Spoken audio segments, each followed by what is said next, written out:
Good evening, series crew. Fighting Pilot Extraordinaire, Ace Windfall. Ready for takeoff. Happy Thursday, everyone. Welcome on in. It's time for our ooky spooky, obligatory horror games and demos episode of the season. What's up, Radioactive? Welcome on in. Hope your Thursday's been good. Series crew, we're gonna start off. So the idea is, as is tradition, I got like three, maybe I can pull out a fourth one if we need it, right? I got at least three games, the first of which is called Horror Tolerance Test, which, as the name implies, is a game that will test my tolerance for horror. Or so it says. What's up, Ryzen? Happy Thursday, welcome on in. I think I've had the same amount of jiggle physics for the last week and a half. I have not changed any of my... Well, no, that's technically a lie. I added more left XYZ, right? So yes, there actually technically is more, because I didn't have that enabled for the first 1 to 2, but there is a lot more, like I can do that now. So, okay, there is a little bit more. You are correct. Good observation. But... I have some iced tea still left over from dinner. My tolerance will be tested by this dude that looks like a basic what is it? Reminds me of Siren Head, whatever you want to call Siren Head. It feels like a really basic form of like a little cryptid boy or something, right? It was up, Dolly. Happy Thursday, welcome on in. I don't need ice. It's already, first off, it's already iced tea. And second off, I don't need ice. There's also only like a third of this left. I'm not gonna go and get ice for this. I will take a drink though. Man, that's really sugary. That's what makes it good. All right, without further ado, let's get tested.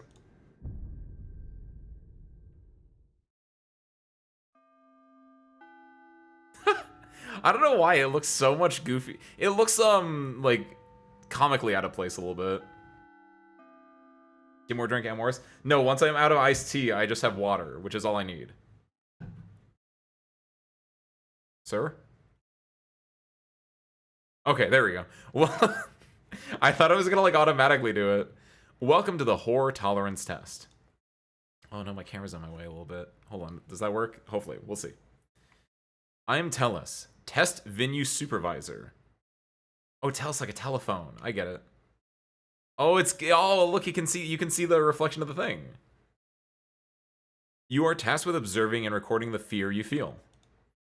To take this test, please enter your first name. Enter your name first.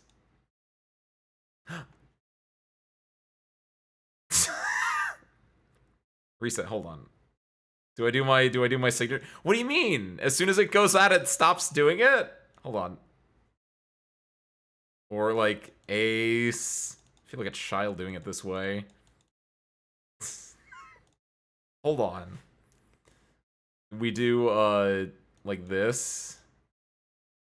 Hey, what's up, Gabriel? Happy Thursday. Welcome on in. There it is.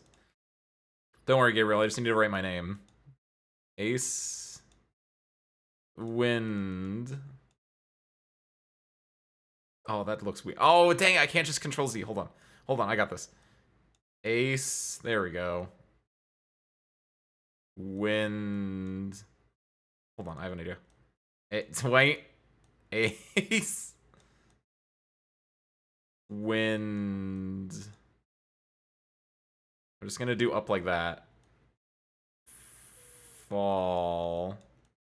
And then I do a little star up there. Haha. Then I do a big star. I do the signature version over there. Done. Easy.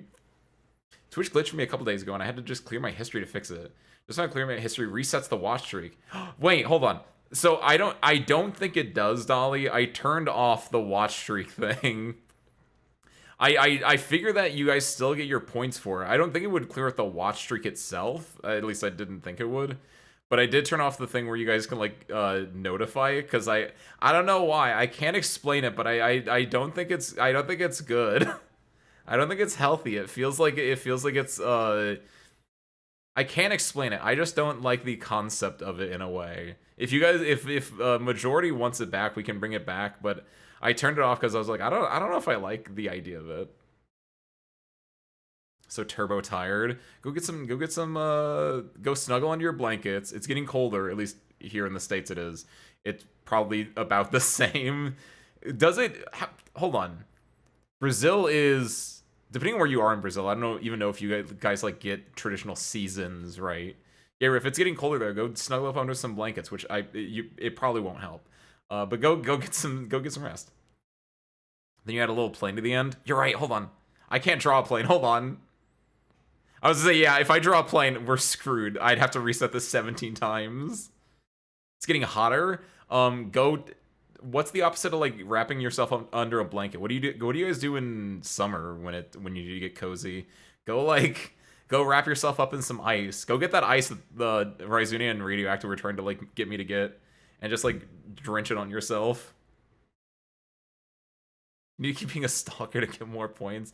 I don't know. Maybe that's not exactly it, because I feel like that's very putting it under a very negative light when it's just literally the idea of you just doing the thing that you normally do. But I think it's the idea that like it makes it very FOMO-y. That might be part of it. Is that it's very much just like, oh my god, I gotta keep my watch streak going. I gotta make sure I'm there for Ace's stream, which I like. I'm not gonna lie. Obviously, I do appreciate when you guys make time to like actually come here, but I don't want to make it so it's like oh, I missed it. I lose my 500 stream watch streak or whatever. Like I don't know. And then there's the idea of like comparing watch streaks, and then someone's like, man, my watch streak's never gonna be that high. I don't know. It feels weird in a way. But no, that's my name. Underline twice for info. No! I messed up that underline!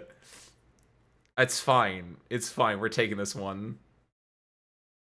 I think the watch streak gives FOMO, but again, like, I don't know. I'm not the one actually actively using it in a way, so...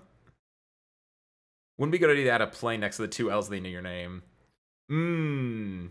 I see. I didn't think it would be a good idea to add the... Oh, god damn it, Gabriel. I was going to say it wouldn't be good because it'd take a long time to draw. I wasn't thinking about that at all. Oh, god damn it, Gabriel. Goodness. Thank you very much. We've recorded your name.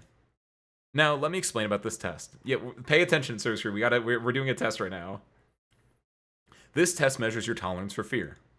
This is a test to diagnose what is known as horror tolerance. It's more like a measurement than a diagnosis. In order to measure fear tolerance, it's necessary to know what it is like not to be afraid. First, we'll conduct an ability test to record your baseline. The ability test measures judgment, memory, and observation. After that, you will take a horror tolerance test. So theoretically, I don't know anything about this game outside of the fact that like there are 3 different like scenarios, so it's like 3 mini games that you play, each doing a different horror thing. But I immediately like the idea of like, okay, this is your control, right? In experimental study, right? It's like, okay, have them do a control under normal conditions, and then have them do the same experiment under like fear conditions and see if the results change. So as long as I understand the assignment, and as long as I keep a cool head under pressure, I think I ace this, right? After that, you will take a horror tolerance test. Test 1 observes surprise fear. Test 2 observes hiding fear. And test 3 observes escaping fear. So those are like the 3 mini games. During the test, we will also measure judgment, memory, and observation. The 3 things we're going to test in the control here. If you deviate from the baseline, it means that you are afraid. So don't deviate from the baseline. Easy enough. This concludes the test procedure. Do you understand now? I do. In summary, record the baseline in the ability test. Take on the horror tolerance test and record each ability there. 3. Record horror tolerance based on deviation from the baseline. That's how it works. Now, let's move on to the ability test. As explained earlier, this result will become your baseline. This is important in order to determine whether someone is afraid. Please do not cut corners here. I like the little X. I feel like people tend to get afraid when told be not afraid. Oh, disagree. I get really hyped. When the biblically accurate angel comes down and says be not afraid, I'm in there. I'm out there just getting excited that I see a biblically accurate angel. If you slack off, your baseline drops, or if you slack off, your baseline drop and you become someone with a false sense of horror tolerance. Okay. It's saying like lock in and take this part seriously, this ability part. Of course, I believe that you will not slack off. Of course not. Well then, first I will record your judgment. When a blue target appears in front of you, left click. When a red target appears, right click. Okay, I didn't. Okay, got it. Please select correctly and quickly. Left click, right click. Got it. It won't end until you get 5 consecutive correct answers. Okay. Don't rush, hurry, and be accurate. Okay, speed is not an issue. Accuracy. Got it. Well then, I will begin observation. Oh, that's cute.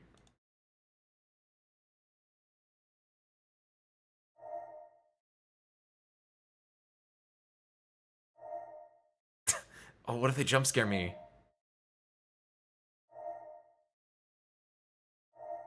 Hi. I see. Judgment is fair. There was little waste in reactions. Your baseline has been recorded. Next, I will record your memory. For a moment, numbers will appear in a 3x3 grid in front of you. It's like Sudoku. Remember that and click in order. You can try up to 5 times. Okay, got it. How many numbers and arrangements can you remember correctly? Well then, I will begin observation. Sure. And then where's the... Oh, there we go. 1, 2, 3, enter. 1, 2, 3, 4, enter. 1, 2, 3, 4, 5, enter. 1, 2, 3, 4, 5, 6, enter. Fuck!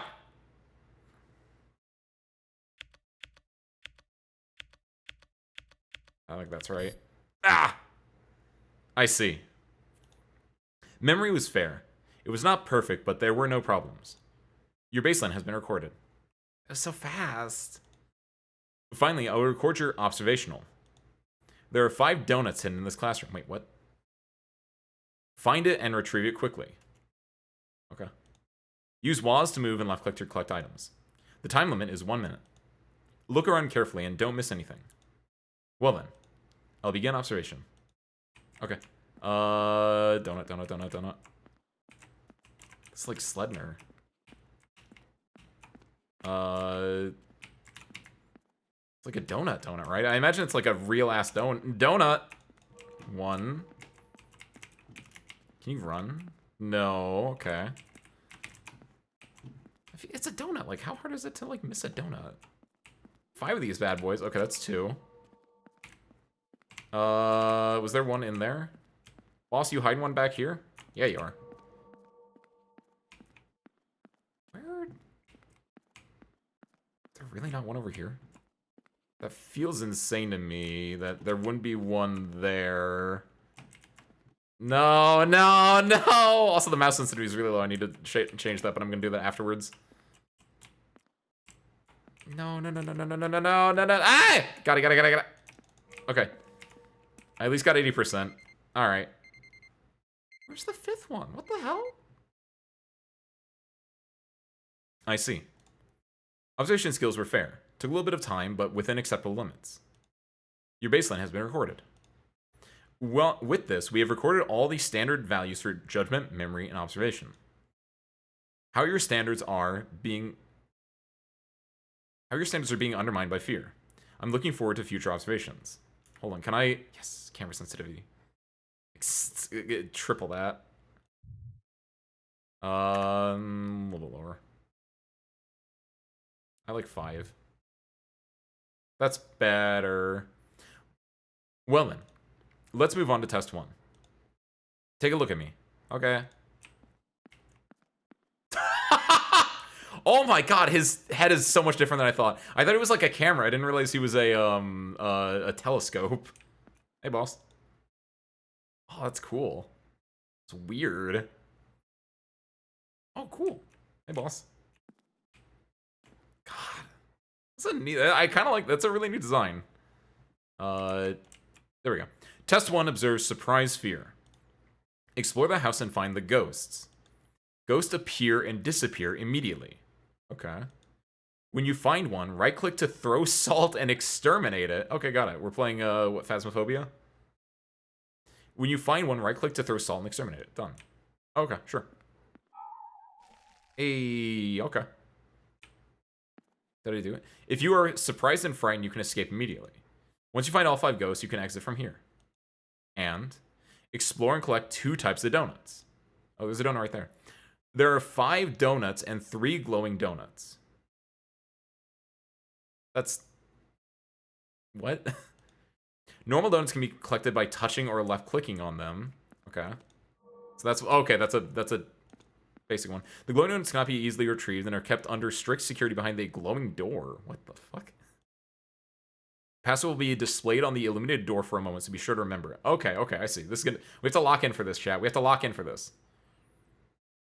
When they look into someone, and they start a horror tolerance test.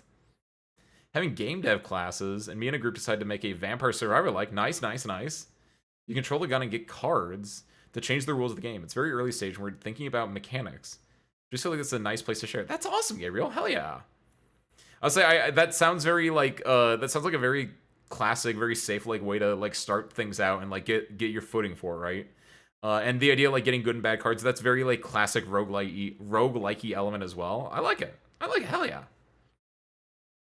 And Angel appeared before a bunch of farmers, and they're back and forth with just be not afraid. Just back and forth and back and forth. Okay, but we have to pay attention to passwords. All right. Let's summarize the points to keep in mind. The conditions for clearing test 1 are: find 5 ghosts and get out of here. The evaluation points for test 1 are: exterminate 5 ghosts, collect 5 donuts, collect 3 glowing donuts. Okay, there is just a bunch of donuts. Wait, so 8 donuts then. Got it, okay. I'll begin observation. Okay, boss. Okay, easy. So the main thing is for the doors, we have to remember a password. That's gonna stink. I imagine we can't go this way? Okay. As soon as we see a ghost, all we have to do is right-click it though, right? 1, 2, 3, 4. Okay. And then do you... Oh, okay. That was it, right? Oh, thank God. I actually wasn't sure about that one. Did I get it? Oh, I did. Okay, cool. Cool.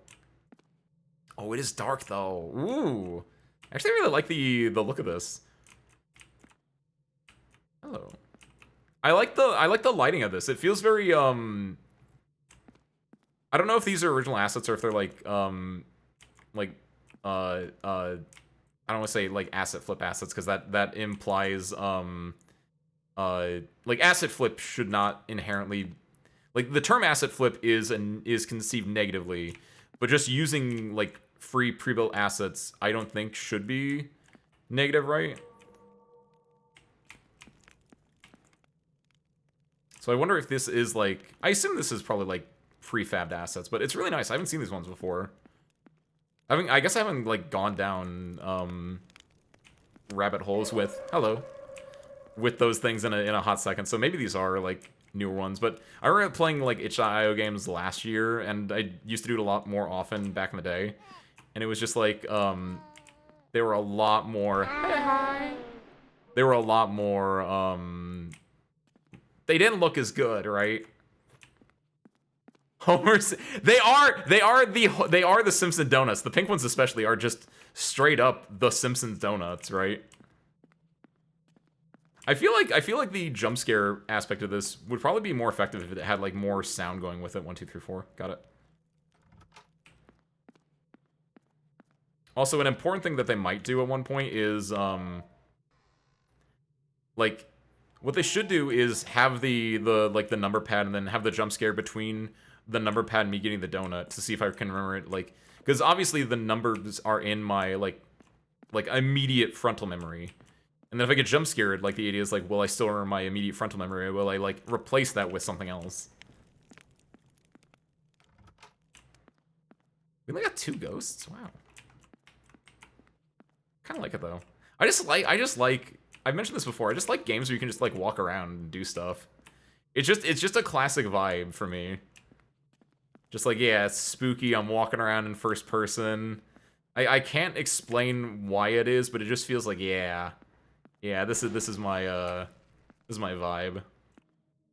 Yeah, I think the biggest thing though is like, if they really want to make the jump scare a little bit more like to get you, have like I I hate saying this, but it is true. Is like if you add a sound effect with it, it would probably get me a little bit more.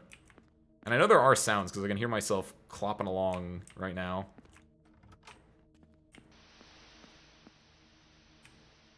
But maybe my horror tolerance is just high right now. I don't know.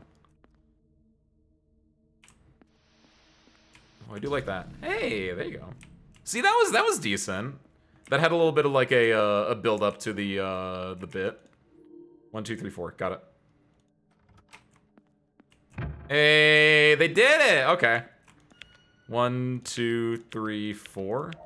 Nice. Okay. Cool. Nice. That's all of them. Where do I go now?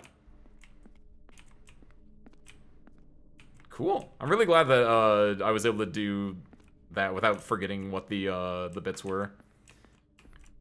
And yeah, maybe a little bit more of a like just general ambience in the background. I do like. I think the 4th ghost was like the best one though, because there was a little bit of like a creeping sound related with it.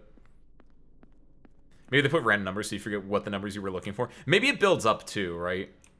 Like maybe this one is like really easy, and then maybe the 2nd and 3rd go a little bit harder with the numbers.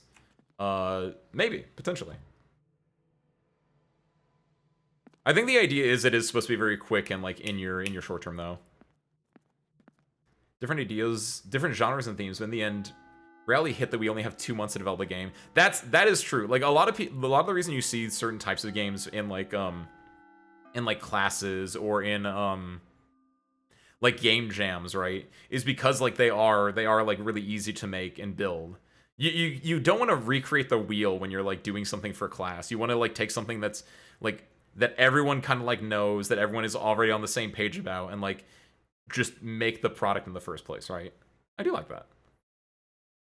Chill game coffee talk, like visual novel where you're a cool girl that works in an old record shop that also had parties at night and a bunch of NPCs and branching storylines.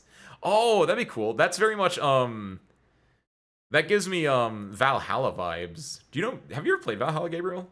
That's such a good game. We played that like in the pre-stream days. That was fantastic. I can't wait until they finally never release Nirvana.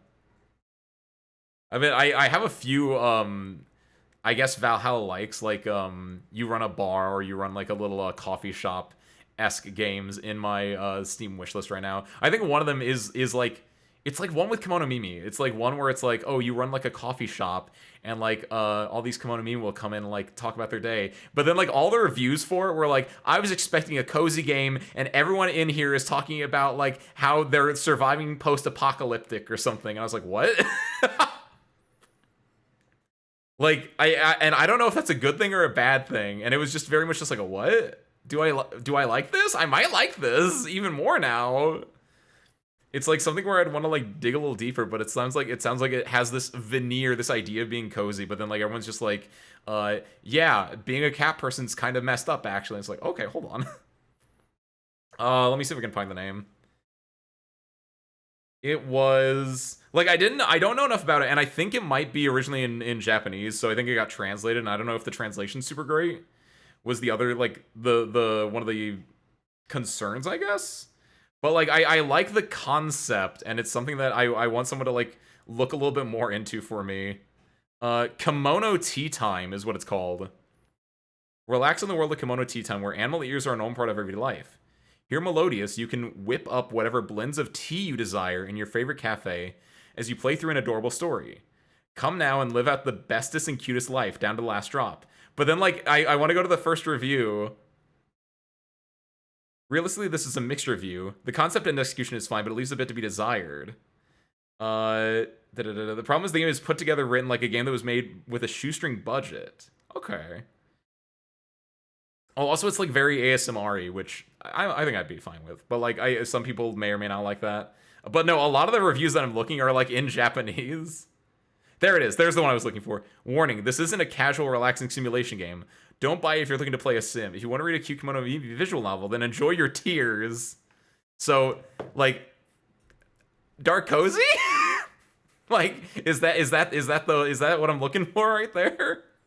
Like, I want to know more about that. It's very just like it's interesting. Necro Barista. No, I haven't had that one, but I will now. Don't mind if I steal that one. I can't alt-tab out of this game. I don't want to try I don't know if I can alt-tab out of this game, but it doesn't like immediately do it, so I need to go type this up on my phone instead then. Necro Barista. Thank you. I definitely spelled it with an X because I missed the C, but it's fine. I know what that means. It was a Tunic Disco Elysium-based game where you have to retrieve your memories to solve a mystery in a small town. These sound like really cool ideas, but at the same time, yeah, you could not do that in like a 2-month game dev class. That is like an actual, just full-on game on its own, and I like that idea a lot. As someone who, this is real, by the way. I'll share this once we're done with this game if someone reminds me. But I have a screenshot because I was looking at Steam yesterday to like see if there were any other games I wanted to throw into this. And it was like, oh, Steam recommends you these games based on your history. And all 3 games it recommended me were because I wishlisted the detective game that Kiwi had recommended like a few months ago. And it was in order: Ace Attorney. Where is it? It was like, since you wish for Detective Instinct, Farewell My Beloved, it recommended me Phoenix Wright Ace Attorney Trilogy, LA Noire, and then Danganronpa Trigger Happy Havoc. It's like, okay, I feel called out. You're not wrong, but I just feel called out.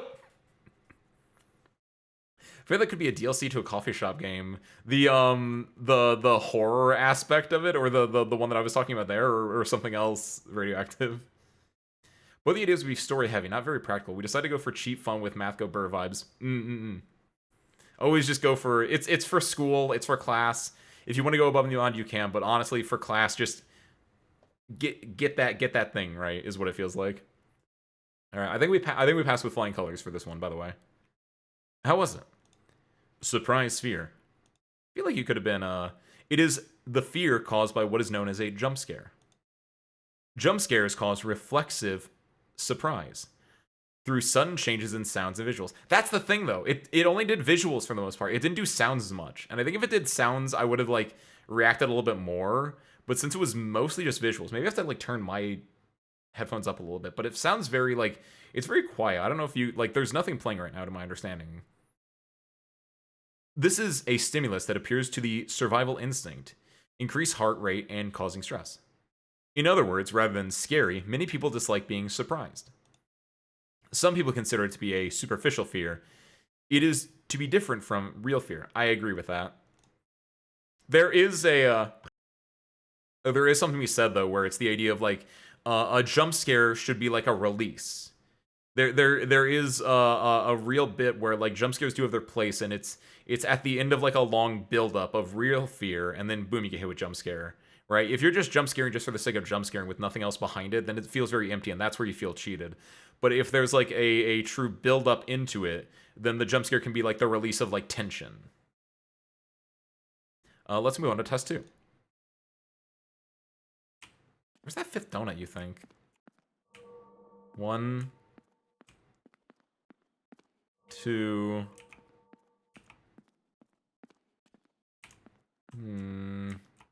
I'm actually surprised that they reset the donuts. I assume it's in this corner. Because everything else... Oh. Actually, more surprised it's not up here then. I did not think I'd be able to get on the desk. Doska. If you were a donut, where'd you hide? Because there's one there, there was one on a chair there, there's one over there, there's one there. So it feels like this is like the empty spot where there are no donuts.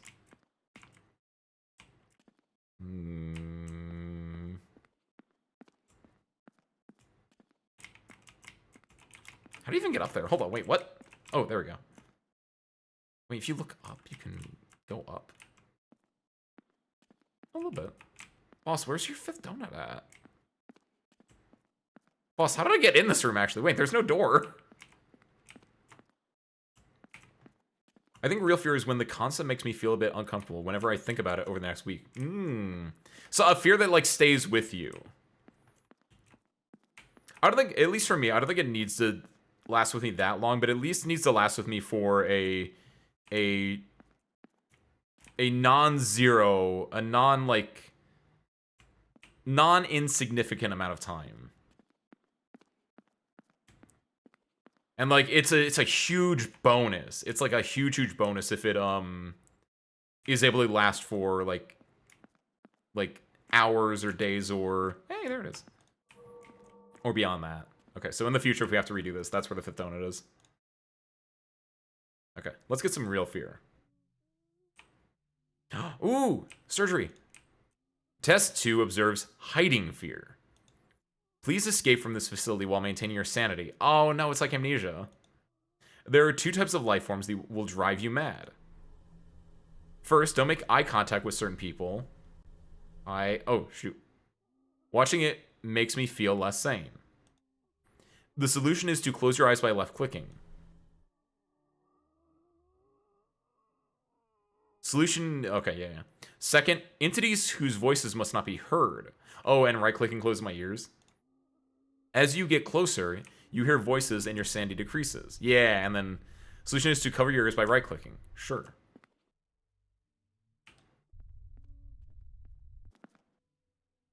If you encounter other life forms, hide. Please click the notes here as well. This is going to be a little bit more interesting because I have a health bar now. There are 5 donuts and 3 glowing donuts. Sure.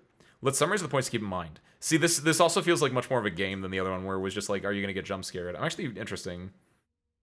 I assume if I always right-click, I'll miss like someone stepping up behind me.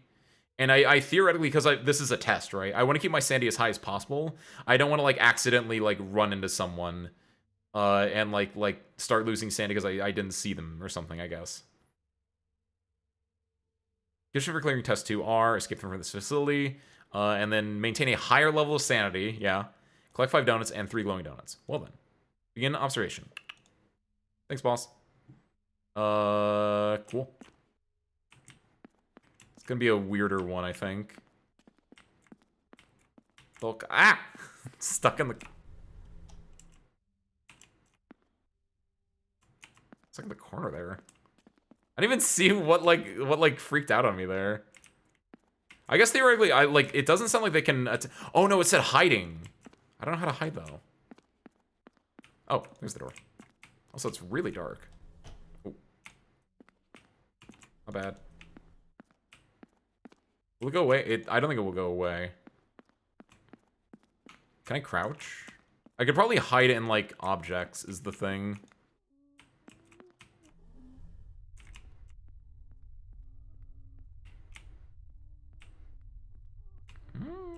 Donut. Donut. Donut.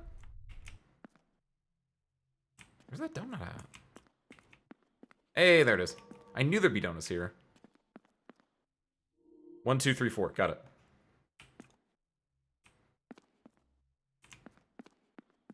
It's a little bit... It's a little bit further away. Yo, what's up, Ben? 1, 2, 3, 4, right? Nice, got it. Hi. I was on my phone with thing earlier, and I just noticed I received the following notification from Twitch. Watch Ace Windfall channel to save your streak. Your 3-stream streak can be saved within the next 24 hours. Yesterday. Yeah, see, I don't like that. I get part of me gets like the idea from Twitch is like, oh yeah, you want your viewers to keep watching you. Yeah, I get it, but I don't know. It just, oh, nice. But like, I don't know. It feels very sleazy.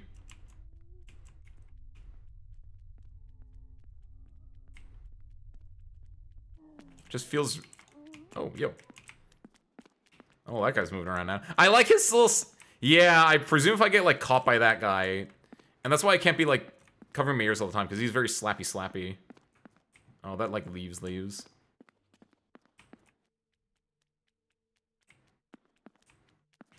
So my question is, how do I hide?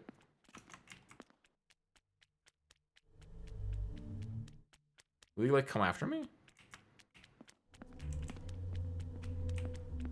Oh, well, he doesn't like drain Sandy by looking at him, so that's fine. Oh no, no! Okay. Son of a... No! Am I dead? No, I'm not. 1, 2, 3, 4. Open. No, stop looking at me, stop touching me! Where is he? Did he leave? Okay, cool.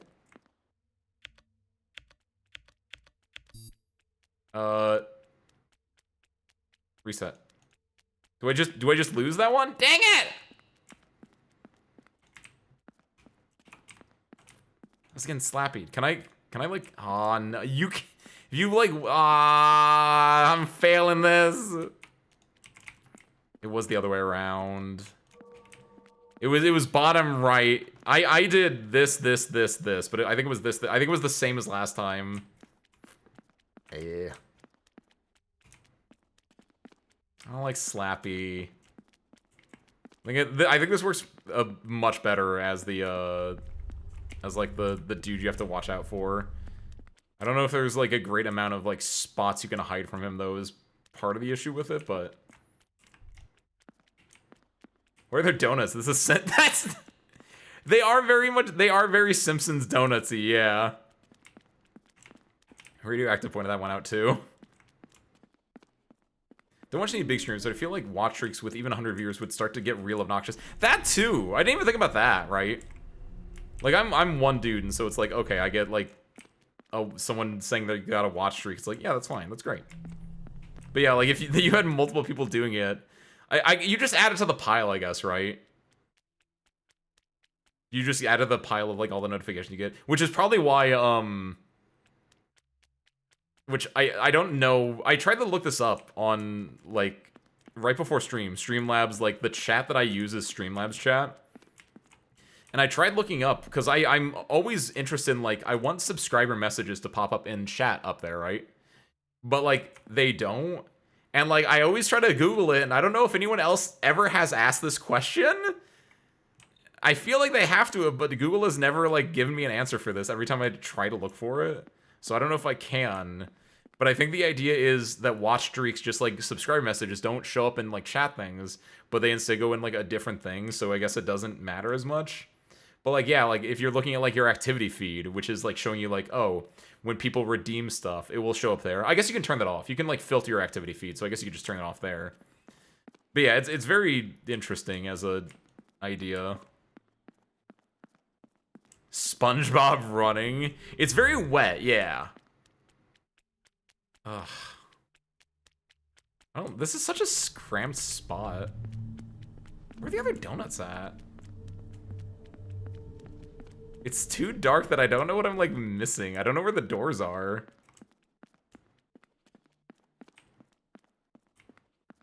Man, I'm missing 3 normal donuts and 1 glowing donut, because I'm not going to be able to get that donut, unfortunately.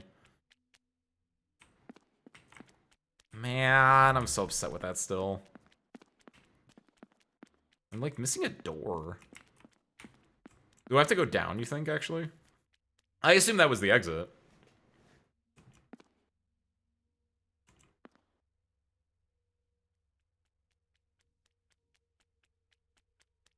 I kind of like this in theory, but I feel like if this map was a little bit bigger, this would probably be more interesting to me.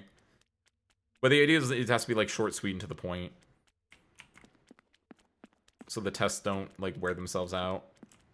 Is there a door I'm missing here? Do I go down? Do I just go down? Pull the arrow. Hi. Oh, okay, yeah. No, no, there are just 2 floors. That makes sense. I thought that was the exit. Oh, Slappy's here. Is he on the other side of that wall, though? And do I have to, like, open up the wall again? Ooh, what was that? Oh, this is, like, clearly a hiding spot, though, so that's kind of nice. Bing is a good one. Oh, but 100%. I always do, I'm definitely in the class of people that, like, if I want to Google something, I Google da-da-da-da-da, and then I add Reddit to the end. Just because then I can hear from other people who have, like, who are also looking for it, right? Like, I think 9 out of 10 of my, searches will have, like, Reddit after it. Do you legitimately not know what Bing is, Ben, or are you just, like, doing a bit? Bing is Microsoft's Google. Bing is the, Bing is Microsoft. It's like Yahoo or Ask Jeeves. But, like, Bing still exists. I guess Yahoo still exists. Ask Jeeves, I actually don't know if it does. No. Ben. Oh, what the fuck? I didn't. Okay, that actually got me. I thought it was further away. Yeah, it's the search. It's a search engine, not their Google Chrome. Their Google search engine, that kind of thing. It's not a Windows 11 thing. It's just a website. Son of a gun! Stop it! I'm gonna lose because Ben doesn't know what Bing is. Why did I spawn right there? I don't like this. How can I run past you?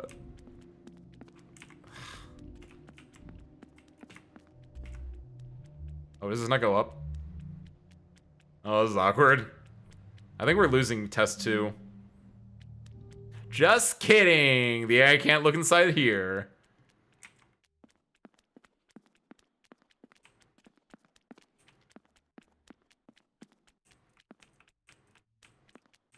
When Google search worked. It did work fairly well for a long time. 1, 2, 3, 4, got it.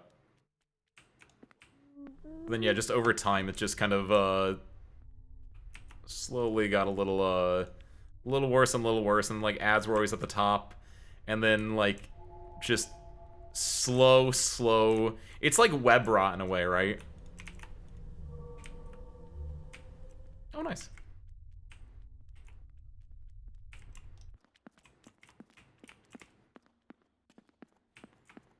I think it's fairly known because it's Temu Google. Temu Google?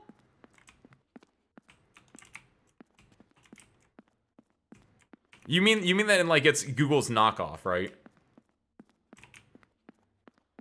Never heard the term Temu Google before. Why does that get blurry? Also, where's the blue? I assume it's in there actually. He doesn't see me, does he? No, he doesn't see me. Good. What was that? Is there a switch I'm missing in here? There it is, yeah. I get it. I see how this game works. Sorry, I'm not good with computers. Photoshop bin with a floppy disk. Just to warn you, I don't know how to use a computer. A Slappin's fairly close to here. I think it's moving away. Yeah, okay. What am I... What's draining my sanity?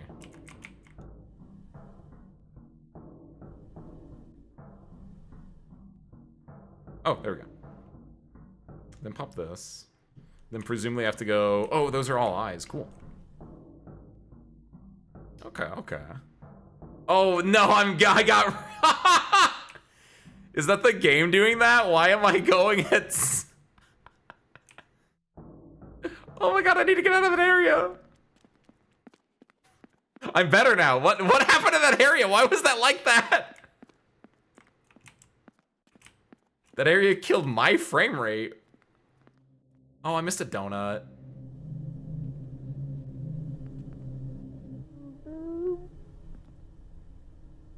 Man. I'm gonna get a terrible score on that because I was bad at because I didn't try to hide and escape. That's why those games are hard. Or that's why like see it feels wrong to call it horror tolerance when it's like I'm gonna get a bad score because my horror tolerance was so high that I wasn't afraid of slap monster meat man. Or if modding Fallout New Vegas, it took me a month to install like 30 mods without it crashing. In fairness, Ben, that's not a computers thing. That's just a modding thing. That's why I don't really like mess with mods in a way, because I'm not smart enough for mods. I'm smart enough for like basic computer stuff. See, it's a hardware versus software versus third software, I guess. I realized in like replacing the RAM or upgrading the RAM, I guess, for my computer that I'm not a hardware person. But I am a software person. But I'm not like an extraneous software person. I'm like a basic software person. But I know my basics real well. I can show you some things in Excel that you would blow your mind. I can make a button in Excel and you can hit it and they'll like export stuff for you. Oh, crazy. Let's go XML. Charlie's trying to render something very complicated. I imagine such.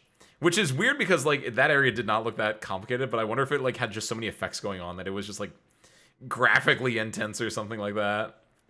A pseudo PNG return. I returned to my origins. I returned to the classics. See people making games in Excel. Okay, I'm not that good. I'm not that good. I have seen. I watched one video about the Excel Olympics though, and I was like, I'm not that good either. But like, I'm like pretty solid. Also, there's a rabbit over there on the left. If you guys see it. The inverted binary tree, Mr. Software. Hold on. I said basic. I said basic. Making it possible. Hell yeah, Dolly. Get it. Get it. We love pasta here. That's what I had for dinner.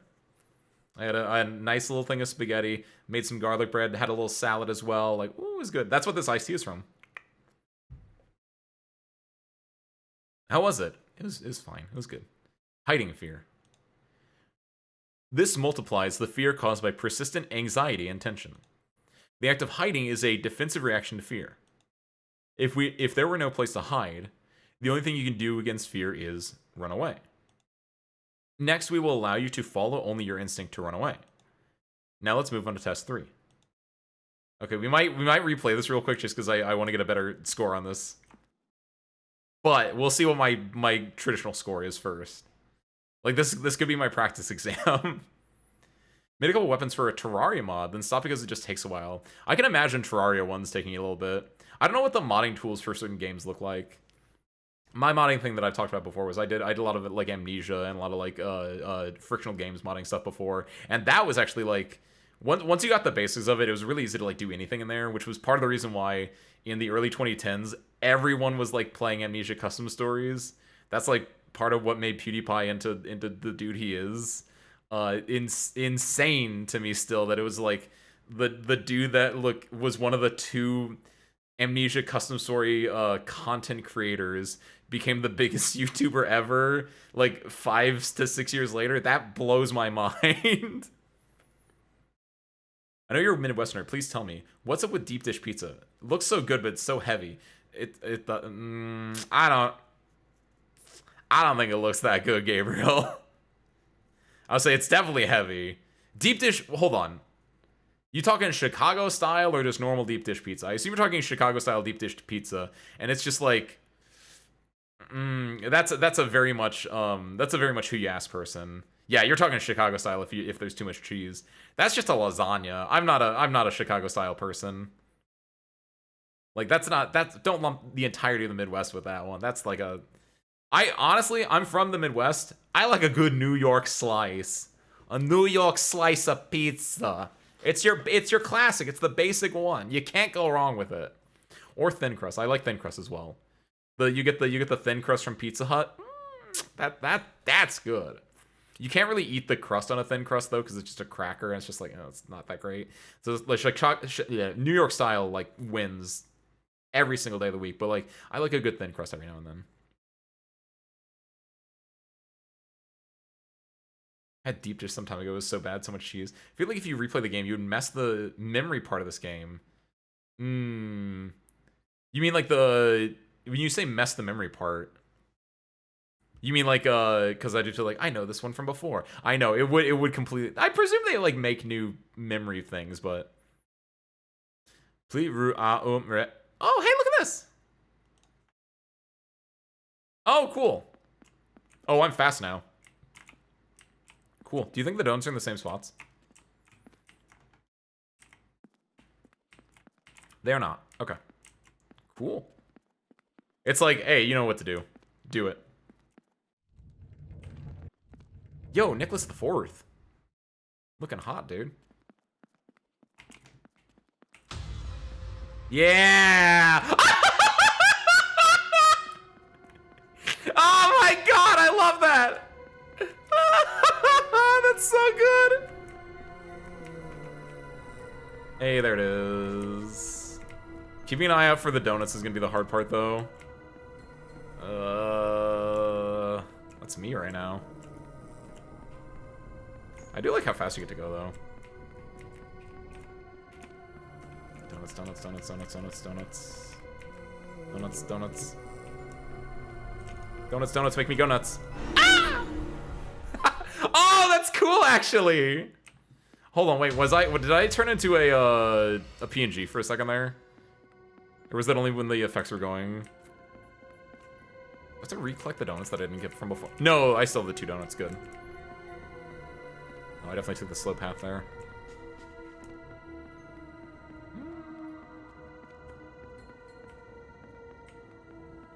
Ayo.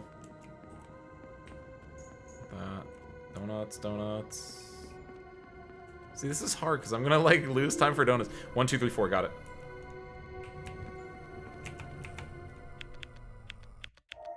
Yay. I assume that just, yeah, zooms me. Good. No, wait, what if I, okay, yeah, I did not want to go that way, never mind. Oh no, what about the other way? I don't have the fear of the fear, but I have the fear of the missing my collectibles. Oh, what the fuck? Okay, that kind of got one. Did it cut the corner, or was there like just a gap there that I missed? Whoops. What's on the left here that I didn't go down? It's just a dead end. Okay, got it. Hey, he cut the corner! Wait a minute! Donut.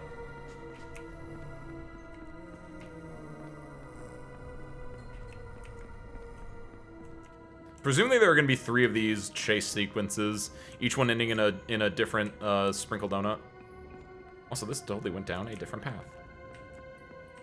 I don't like the fog there, so I'm gonna not go down the fog. Oh my god, no, yeah, the effects are making it a little jittery at sometimes. 1, 2, 3, 4. I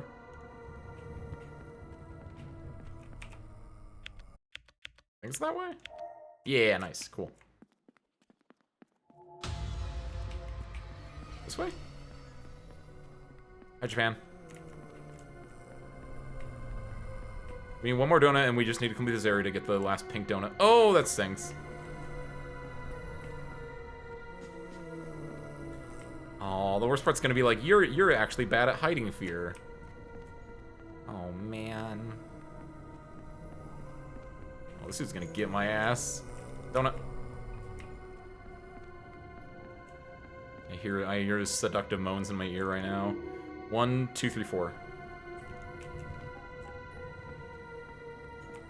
Wait, do I have to... Oh, it's a longer sequence. Got it. Oh, that's cool, actually. Okay, I'm keeping it in my frontal cortex. 1, 2, 3, 4. 1, 2, 3, 4. Got it. Hey, easy. Bing. Nice. Oh, we're not done yet? I got all my donuts. I can just jam it out then. Let's go.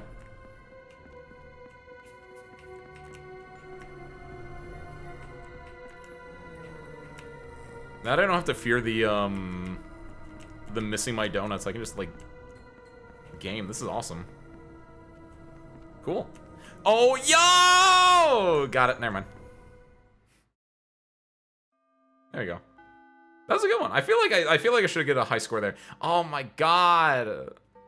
I'm gonna lose the middle one though. It's gonna be like, you were bad at hiding fear. BS. I do like me some donuts, so I did have a little bit of FOMO on the donuts, but possible sort of like lasagna, but slightly different. Beef, meatballs, ragu, ricotta, cheese, mix of peppers, onions, penne pasta, top of mozzarella. Ooh, hoo, hoo, hoo. Stop that. You guys are gonna make me hungry again. Thank you for your test. How did you find the challenge of the horror tolerance test? I have carefully observed and recorded the fear you felt. I'm so ashamed of my second one. Based on the record, we were able to measure your horror tolerance.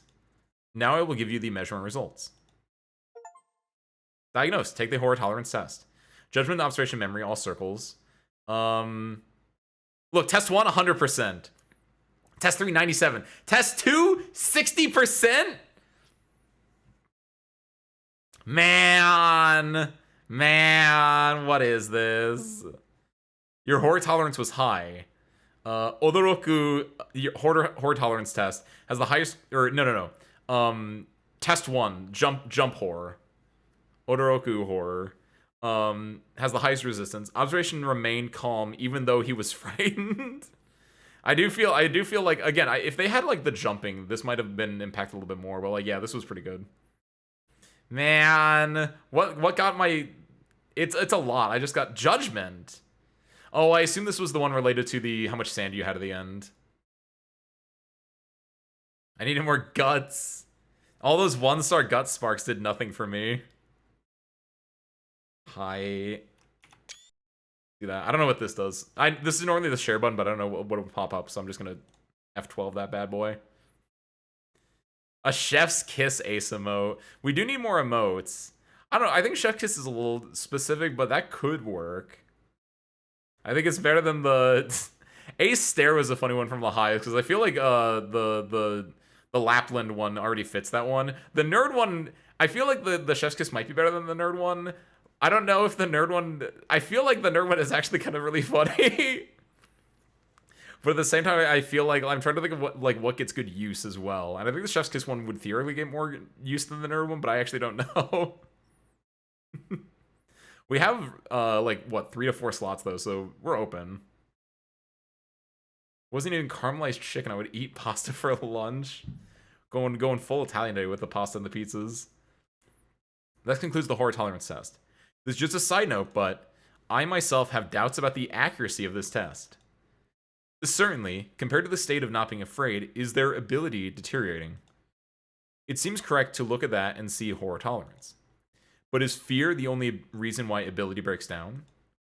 For example, because more operations, because more UI, because more objectives, etc. I kind of agree with that, right? Like, obviously, it's not the horror why I lost in the second one. It's because I was just bad at the video game. It's clear the environment is different from that of an ability test. It seems that the difficulty level has been adjusted to be easier than the ability test. Is that adjustment accurate? I also have doubts about the vague parameter of guts. I cannot publicly disclose the criteria for judgment due to my position, but guts means the strength of mind to act calmly without being intimidated by fear. Can you remain calm even when surprised? So I imagine, I was wondering if one of the criteria was going to be like mouse movements, right? And I feel like in the first one, I never even like shook my mouse when I was like doing stuff. So I feel like that's why I 100% of that one. Can you move forward without fear? Can you jump into a situation where you are being chased without hesitation? I believe that it's not easy to measure guts. Accuracy will require a huge amount of observation and recording. However, I will continue to observe and record. I look forward to the day when we will know if this test is accurate. I've gone on a bit, but I'm glad we could share this. It is up to you whether you believe the results of the horror tolerance test. I look forward to seeing you again someday. Well then, take care. I like his little shadow. I just now noticed his shadow in Twain. Oh, what happens if I touch the boy? Credits? Hey, that's cute. That's fun. That's interesting. Cute little, like, yeah, less than an hour, just a real quick in and out, and get a little test you can then share on the line. That's great. What if FOMO was added as a part of the UI as a horror piece? I mean, Explain it further. I feel like that's actually not a bad idea. The idea of like, I feel like a good bit of you could make a pretty decent horror game with like the UI shows 5 donuts, but the game only has 4. I feel like it's more frustration than horror. I was also gonna like make a statement related to that as well, where it was like, what if you get like the idea is like you have to get this in the next like 10 minutes or you like miss out on it. But again, I don't know if that's horror. That might be more frustration. I feel like it'd be hard to make FOMO into like good horror. What's your favorite type of pasta? Rigatoni or spaghettoni? I think I go penne or traditional spaghetti. Egg noodles are pretty good too. That's why I said it's part of horror. Kind of. You'd have to do it really. It's really hard to do it, I think, as part of horror. Because I feel like you're because FOMO really doesn't go and hit the same parts of your brain that I think horror relates to. I think FOMO is more so the that's more of a frustration mechanic in most cases, or it's like, yeah, however, FOMO is the fear of missing out. You could just honestly, a game called FOMO or the game called Fear of Missing Out. Okay, hold on.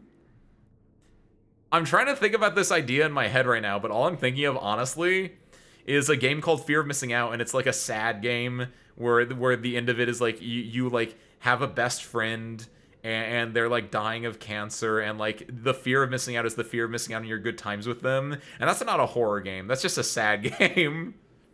Feel free to steal that. Like my mind immediately went to like To the Moon as the like fear of missing out. Good lord. Macaroni holds a special place in my heart with angel hair, but penne pasta is my go-to now. I think penne is generally my go-to as well, so good taste. Macaroni is good though. I didn't even think about macaroni in the context of pasta, but for me it's specifically like macaroni and cheese, right? But ooh, macaroni is a good answer. Farfalle, ooh, that's a good one too.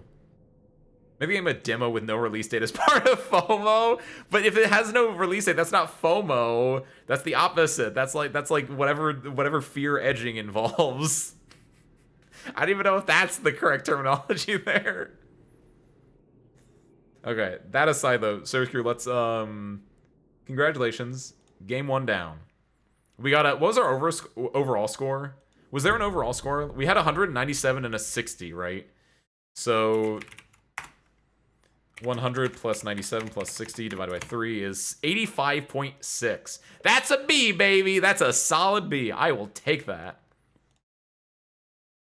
I will take a B any single day of the week. All right, I got 2 more. I got at least 2 more. Let's see. I feel like I want to go into do we want to? That was like a pretty good baseline. There's one which I feel like is a lot more walking sim, and there's one that's a lot more has objectives. And I feel like let's go objective first, and then we can just BS with walking sim at the end. So I'm gonna go into the folder. This is insane to me, by the way, because I downloaded this and I saw the folder and I was like, what did I download?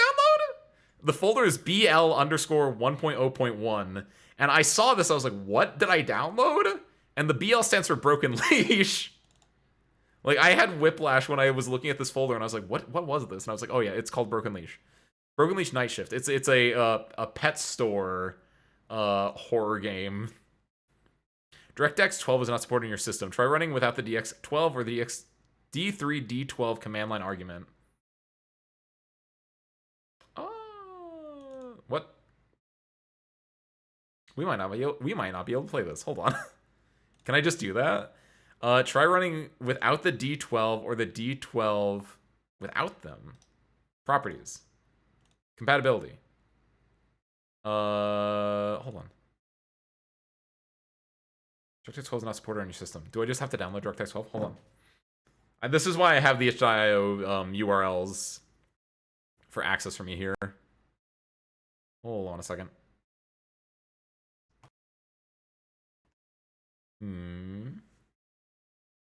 Literally want to make a silent, semi-solid color show with a super similar ending to it as your concept for the fear of missing out story is. Ooh. When you say like a show, do you mean like a VN or do you mean like a actual like an animated show or something? Like just a little like it makes me think of like just something to like spark emotion in a way almost, Ollie. When you say a silent semi-solid color show, it makes me think of like a what's the word for it? When you have like a little montage, right? Like a little like just a solid like a bit of a montage where it can just show like that can just evoke an emotion. That'd be cool. Hell yeah, Dolly. Okay, so first and foremost, what do I have to do for unzip the file inside the folder BL, open bl.exe? I hate this so much. Why did they name it that? Hold on. Control F direct. Nope. Can I just download DirectX 12? Kiwi, happy Thursday, welcome on in. Kiwi, can I just download DirectX 12? Asking for a friend, it's me. DirectX 12. DirectX 12 download. All right, Sarah Screw, let's. I should not do this. This is not good. I should not. Oh my god. I'm so scared. This is the most terrifying thing I've done all night. I don't even know what this is. How do you download direct? What if this is a virus?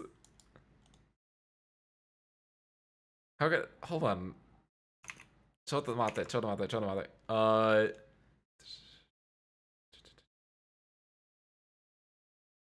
Can I just run it without?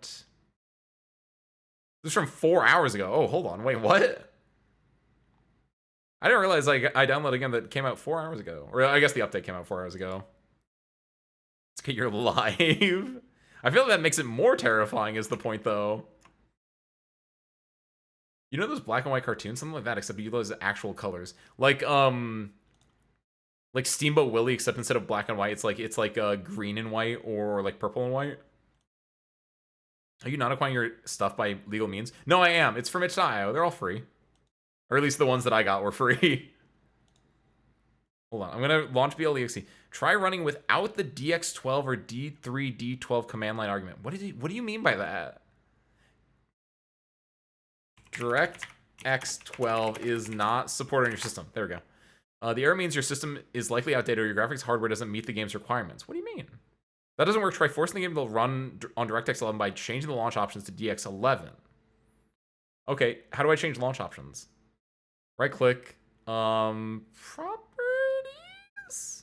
compatibility, run security details, previous versions, details?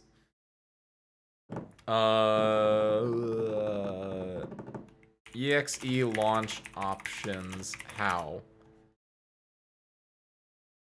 Right click, shortcut, properties, space to the target field. That's it. It's like I barely ever have to do this. So go to general and then go to, hold on. Create a shortcut to the exe. Okay, I have to do the shortcut first. So right click, create shortcut. That's how you do it. And then on the shortcut properties, do it and then do minus DX11. Hit OK. The name, especially the target is not valid. Make sure the path of file is correct. Hold on.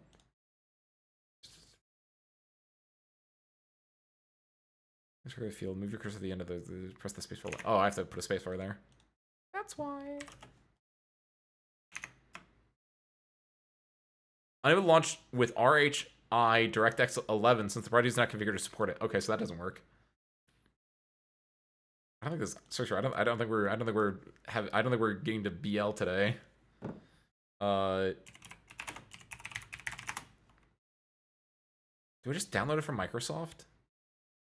I'm so terrified about downloading DirectX 12. What if this is a virus? Be solely pink cat girl. Her friends would each be different colors. Oh, okay. There's a game. I don't think this is like the concept at all, Dolly, but I do want to bring this up because I think it's really cute and I want to play it, and it's not fully out yet, but it is a game I want to play at some point in time. There's a game called Lonely Wolf Treat, which has a lot of like color-coded little animals in it. which looks very good. It looks very cute, and I want to play once it's fully out. I think it's almost fully out. Again? What do you mean again? What do you mean again? How to install the latest version of DirectX? How do I install the latest version of DirectX? Why is this hard? How do you have trouble finding the Microsoft.com/Ian-US answers board right now? Die for the Lich. Feels like that should be a pun of a name, but I don't think it is.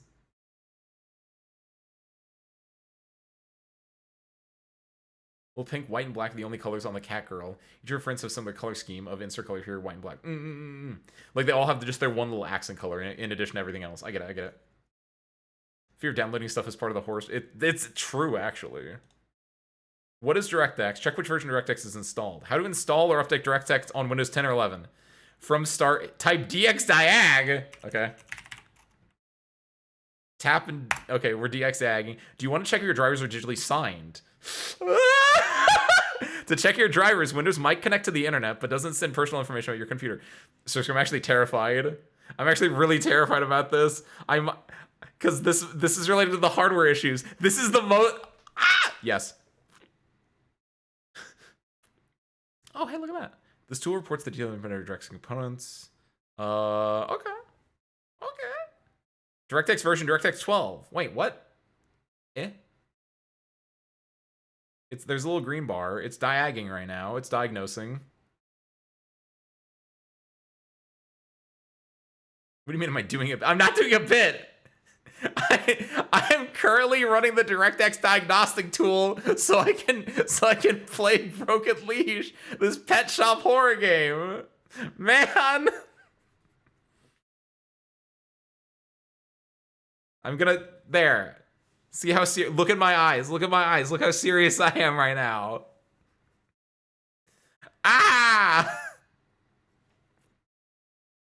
Next page. No problems found. Next page. No problems found. No problems found. No problems found. Hold on. Display 1, display 2, display 3. It says DirectX version, DirectX 12.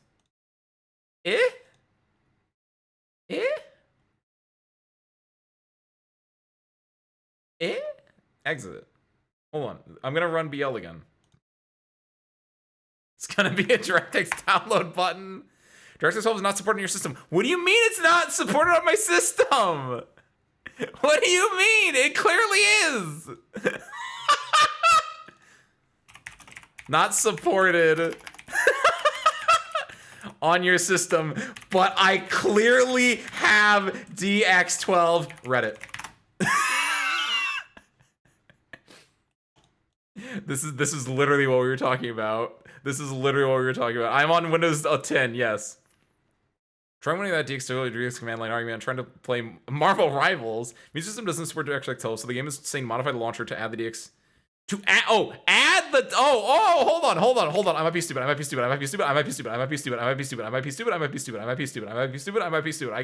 able to fix this. 12. Okay. Launch. Fuck. What do you mean?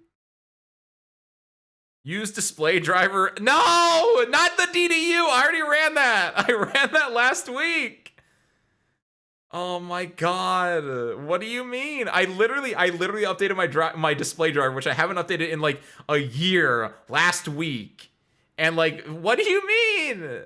Nandayo! It should explicitly not support Windows 11. What do you mean? My drivers are up to date. My PC supports DirectX 12. I don't get it. I think someone figured it out. It was the shaders. Oh my god. Indie gaming is terrifying, dude. Like this is the idea like behind like making like websites, right? Or just like PC gaming in general. It's like I made this game to run on my computer. Will it run on my computer? No idea. Like what? Inzoi is more or less a dedicated graphics card. What's Inzoi? I don't know. I don't think we're playing BL today is what I'm learning. At the very least, we might come back to this. We'll play what's the other one called? We'll play, where is it? Death Trips. That's what it's called. It's like a box of chocolates. You don't know what you're gonna get. Ah. Man, I'm so salty about this. Actually, that one looked cool. It had like the idea of like, okay, you're in the pet store. You got to go feed like the cats and the dogs, and like presumably like a horde rabid dog or something will like attack you. I don't know, but like that, it looked like it had legs, like an animal, like 4 of them. It's always a Sims-like game that currently has a controversy using AI. Oh, I was probably looking. Oh, I'm looking at the Reddit for Inzoi on the third one there. So it's like Reddit tech support, Reddit the first descendant, Reddit Inzoi, Reddit Oblivion, our computer, our Frostpunk. Oh, Frostpunk. What does the Frostpunk sub have to say about that? From the developer's FAQ, error this error pops up whether your Windows is not up to date, your GPU drivers are not up to date, your GPU or CPU is below the minimum requirements. How to manually set the preferred GPU on Frostpunk 2? Display graphics. Wait, what? Make sure the right GPU is set. Wait, what? Hold on. System display graphics. Hold on. System. I'm scared. I'm not using that actually. Hold on. If you're using an NVIDIA graphic card, you can also set your GPU manually using the NVIDIA control panel. Hold on. NVIDIA control panel. Agree and continue. Signing software agreements live on stream. Adjust manage settings with adjust image. No. Under 3D settings, go to manage 3D settings. Manage 3D settings. Okay. Open the program settings tab. Add the game. So program settings. Select a program to customize. Yes. Hold on. Can I drag and drop? Do you think I can drag and drop? Take bl.exe and just no. Okay, wait. I can add here. Yes. And then we Unreal game, add selected program. Okay. And then add under the specify the settings for this program, scroll to OpenGL rendering GPU. OpenGL GPU. And then in the drop-down menu, from autoselect to your dedicated NVIDIA GPU. Okay. And then apply. Okay. This might be insane. Fuck. Remove. Are you sure you want to remove c:/users/ace_winfall/download/game/bl_1.0.1/engine/binary/win64/unreal game from the program list? Yes. Man.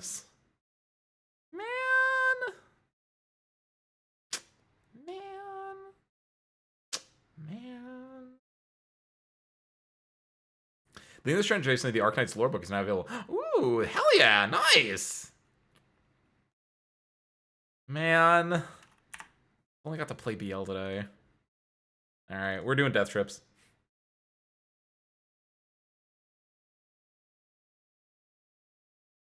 For Paralives. Oh, the Sims like. Yeah. Okay. Then I get to go over to, how do I set this up? This, and then we go over to sources, and then we go here, and then we go here. We go back to the game, back to this screen, then we turn on sources. Yeah, there we go, cool. So the next on our thing is Death Trips. Yo, what's up, Harmonica? Harmonica is currently in ads. Harmonica might not be in ads anymore. What's up, Harmonica? Happy Thursday, welcome in, and congratulations on your continued promotion to Service Group Chief. You just missed the part where we couldn't play BL because we didn't have DirectX 12. Allegedly? Even though we clearly did! I ran DXDAG! We're gonna play Death Trips. Dolly, were you the one who recommended this? This was on a,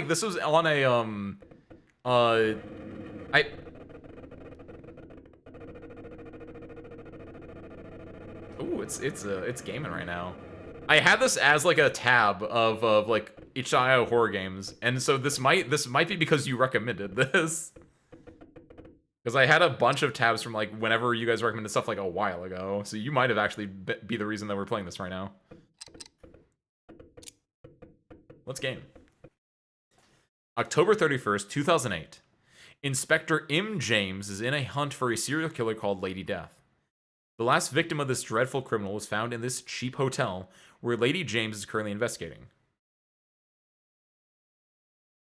What you mean Inspector James, not Lady Death, Lady James. I feel like that's either a fuck up.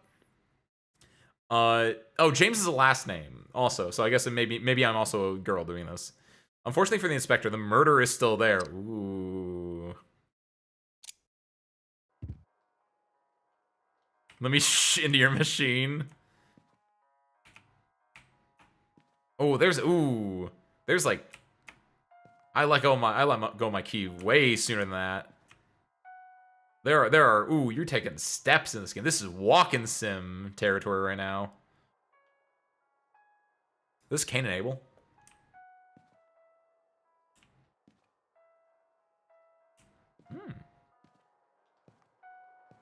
Cool. I like this. It's got a Amnesia Machine for Pigs vibes out there. I can't explain it. Peak 2008 Crisis. This it really just goes right into your you and your big shorts, Gabriel.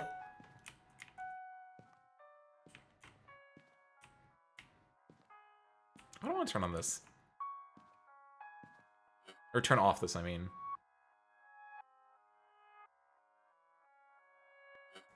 Oh, I like that. It made it spooky. Give me access to your computer? No. Oh, locked. I assume you have to go up the elevator, but obviously I want to... Hi. Bing bong.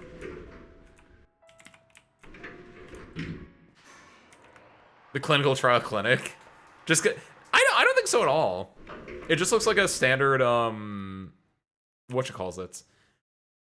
Okay, very important question. Is this supposed to look like this, or is my graphics card actually, like, bad, and I didn't know it until I started playing these indie games? Okay, no, I think it might have... Ah.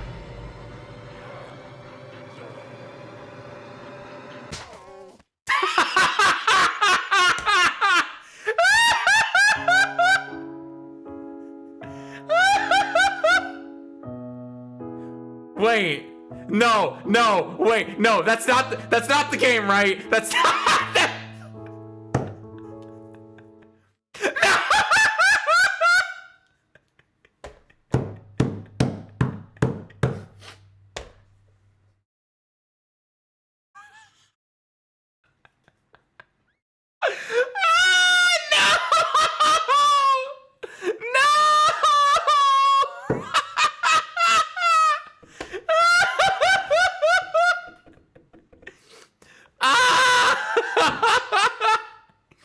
I'm so upset right now in ways that I did not think were feasible.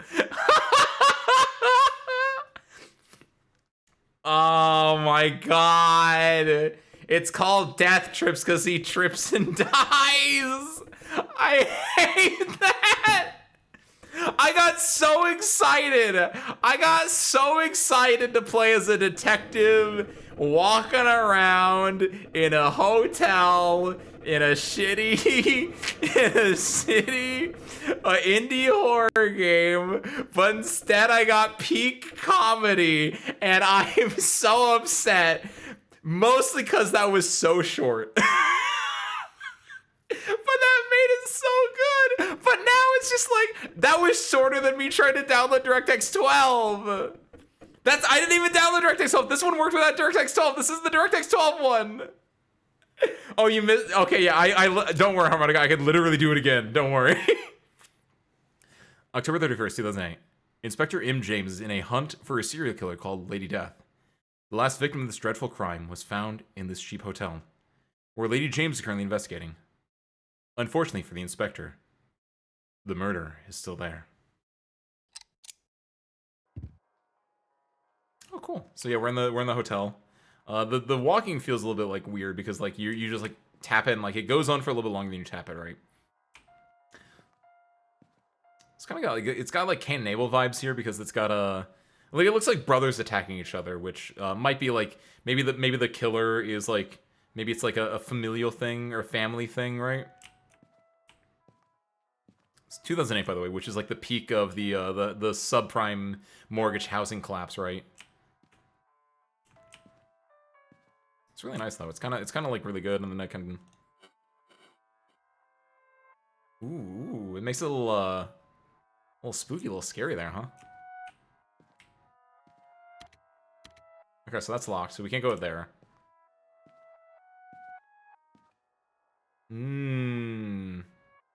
Yeah, very very biblical this game. Yeah. So I guess we'll just go up and.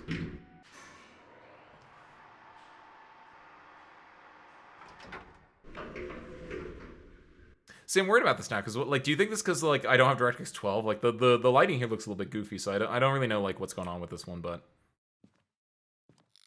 Oh, there. See, it's better now, but then.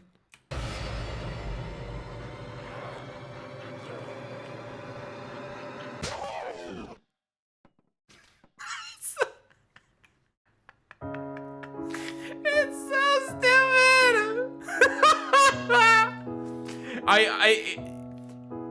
It's a perfect comedy game, and I kind of hate that. It's so I can't be upset with it. That's such a good punchline. It's such a good punchline. I'm so upset at how good this punchline is. I can't open Spotify links, Gabriel. Don't link me Spotify links. All right. So that's we played 2 games, and one of them was so short that a tangent to try to download DirectX 12 was longer than it. Oh my god! Don't worry, Radioactive. We played it again, so we had 2 trips. It worked out. I was distracted by the lore book. Is that what BL is? No, BL is Broken Leash, and for some reason, I can't download. I have DirectX 12 downloaded. It's not recognizing me having DirectX 12 downloaded. DirectX 12 not supporting your system, but I clearly have DirectX 12 Reddit. I want to type in BL into the search as well, but I know that's gonna break something. What if I hold on? What if I download the older version? Can I download the older version? Like maybe the like newer version or I don't know. Manifest non-UFS files. What are UFS files? Like maybe I can like do something with the USF files. Document contains a list of file paths and timestamps for various Unreal Engine plugin and content files. Okay. That is a lot of files. That's a lot of files. Holy hell. BL content packs. There's a bunch of packs. Engine, binaries, content extras, Redist, ENUS, Unreal Engine prequel setup X4. Hold on a second. Launch this. UE prerequisites X64. I agree to license terms and conditions. Install. So we're setting up Unreal Engine prerequisites X64. Hold on. There was no README to explain how to like install this. This might be what I need to do. Hold on a second. Hold on, actually, is there like a README? Like not a README, but like is there like on the website you think there was like a README and I just didn't see it? More posts. More posts. There isn't. Processing. Okay, we're downloading Unreal Engine 4 or Unreal Engine whatever. Setup successful. Close. Okay, then you go back. And now we launch BL. Damn it. Nandayo! Third party. Win64. Unreal game Win64 shipping EXE. Hold on, what does this do? Low level fatal error. Ooh, hold on. Do you think it's because it's in the wrong, hold on a second. This is having it gets it from the D drive instead of the C drive. Ooh, hold on a second. Can I be smart about this?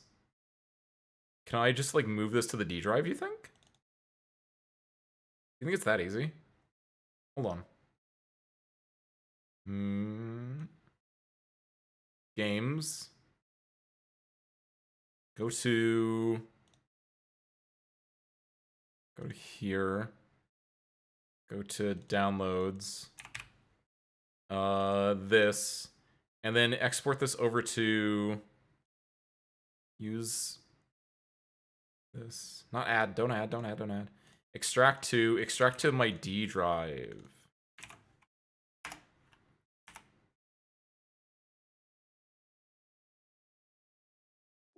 Wait, what? No. Extract to. There we go. Okay.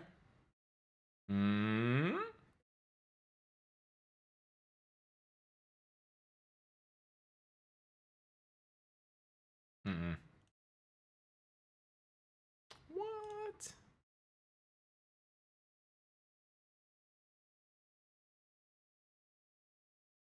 Hit the music. I'm gonna go down a small rabbit hole real quick.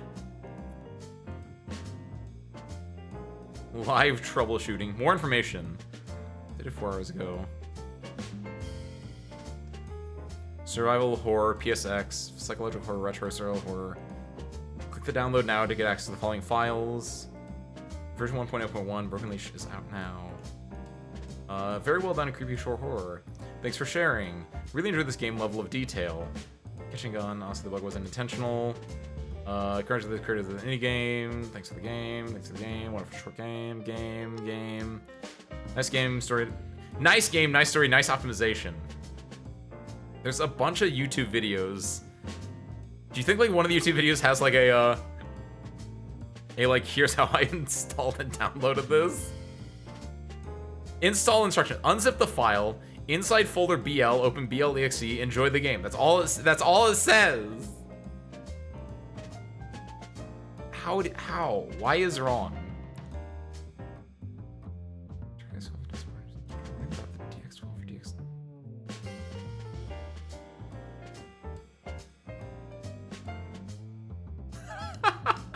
Tolly, you're fine. That was actually great. It works so well. I'm mostly upset because I'm out of content now.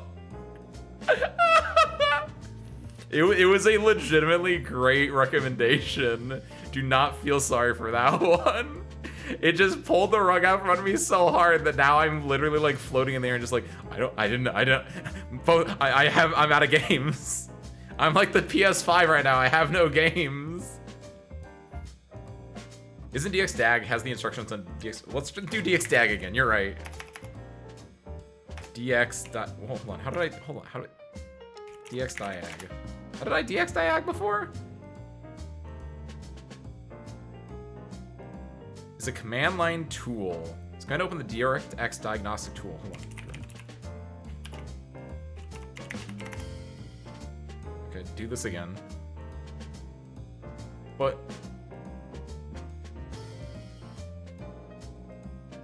to see if I have DX12 Reddit.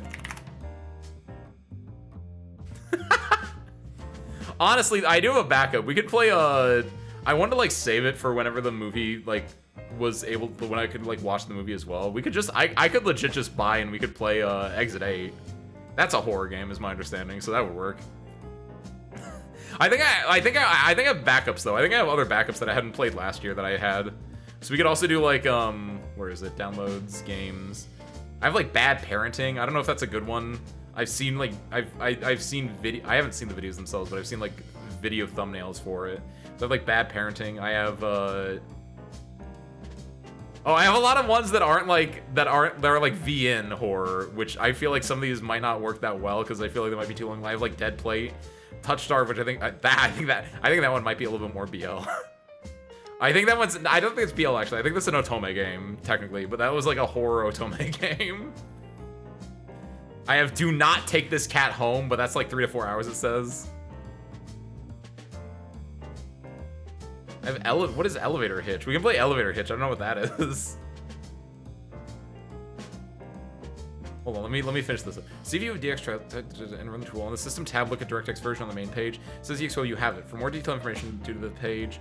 Okay, so I have DX12. I have DX12, but DX12 not work. Why is this? Please Help. Reddit. Your system may have DirectX 12, but it likely isn't. I'm using the AI for this. I'm cheating. Sorry. It likely is supported by a specific application due to an outdated graphics card, insufficient hardware, or the wrong software version.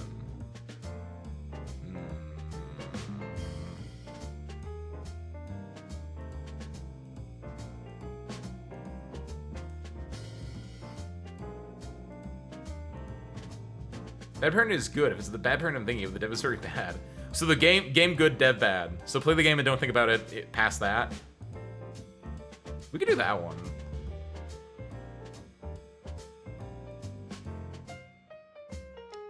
But I'm not looking for roguelike games. We're looking for horror games. Or at least games that make you go like, ew.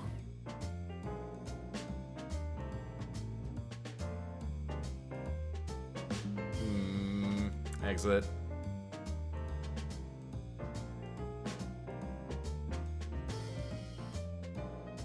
You know what? Heck it. Let's do bad parenting. Let's see how good this is. I swear to God, if this also hits me with a DirectX 12. Bad parenting 1.exe. Nay with Unity. Thank you, Unity. And then that's loud. Oh, it's the lion. I get it.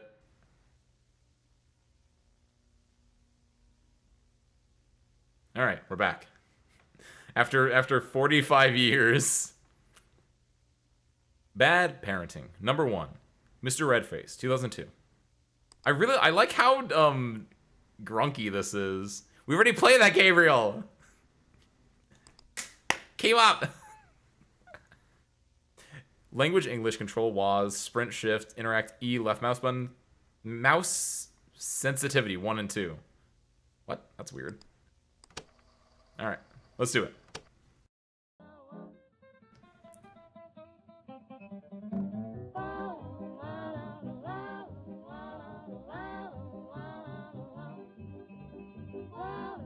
Have I seen this before? This sounds familiar, but I don't know if, like... I think something I've watched that wasn't directly about this game, but maybe someone referenced it, used that as a bit, because I feel like I've seen that before. Let's see if everyone in the dark. If the dev is bad, we'll leave it at dev is bad and just leave it at that. We don't need to know anything more than that. Mom, you're home late again. Come on, I was busy with work.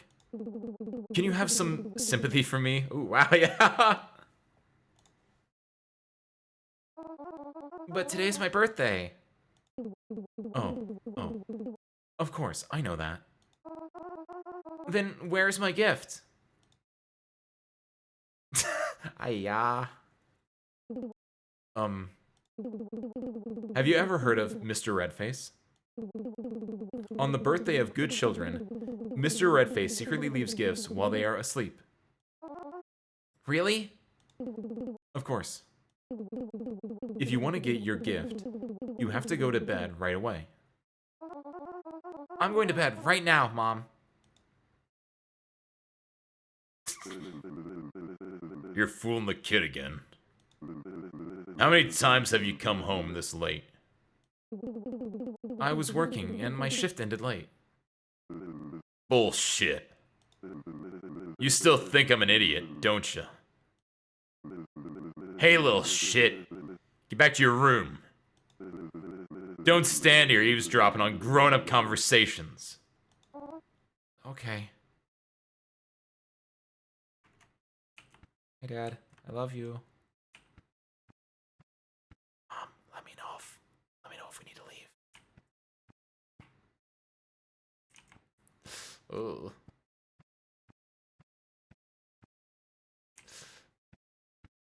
This is a funky house, by the way.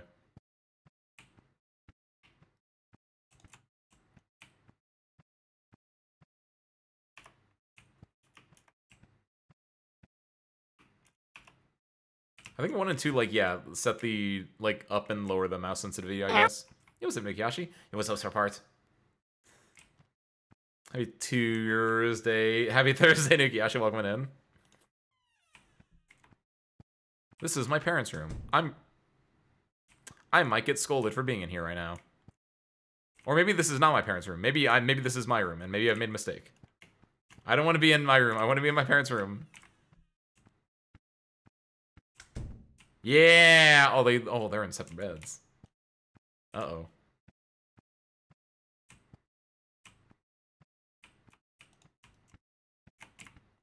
Red. Do I have lights in my room, by the way? Or do I just have to sit in the... Nope, in the dark. Time to go to bed. Maybe if I'm lucky, Mr. Redface can come by and give me a present.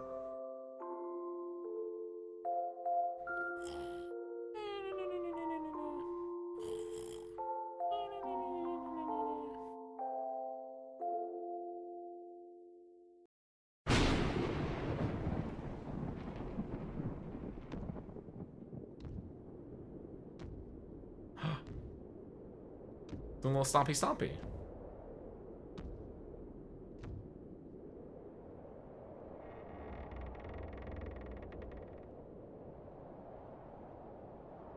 You tried to turn on the lights, but there were no lights, because Oh. He's got a little toy! He's so Hunchback Golem-y.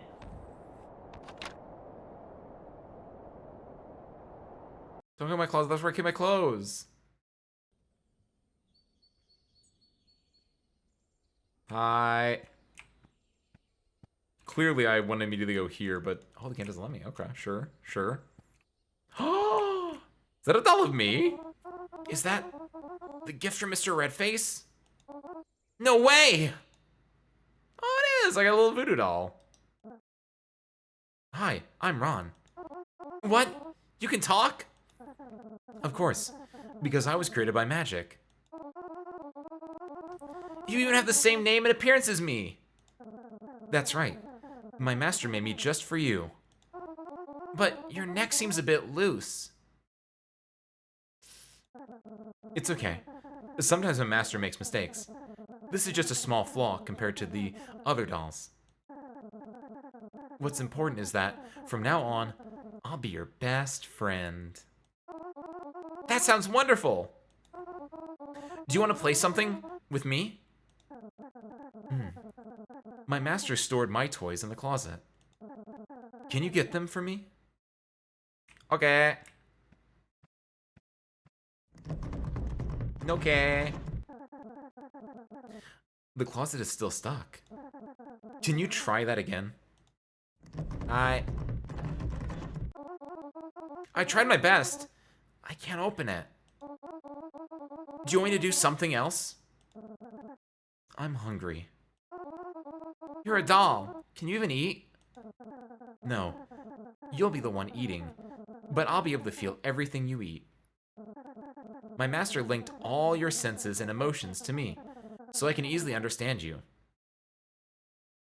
So, my immediate thought is, because I thought this was like a voodoo doll, presumably I wonder if it then goes the other way, where if someone sees this doll and then hurts this doll, will our boy get hurt, right? That's also true, Dolly. Like, I did it in my head think about that as I said that, where I was like, technically there's nothing inherently wrong with having separate beds. But I will say there might be something going on between the dad and mom unrelated to that then.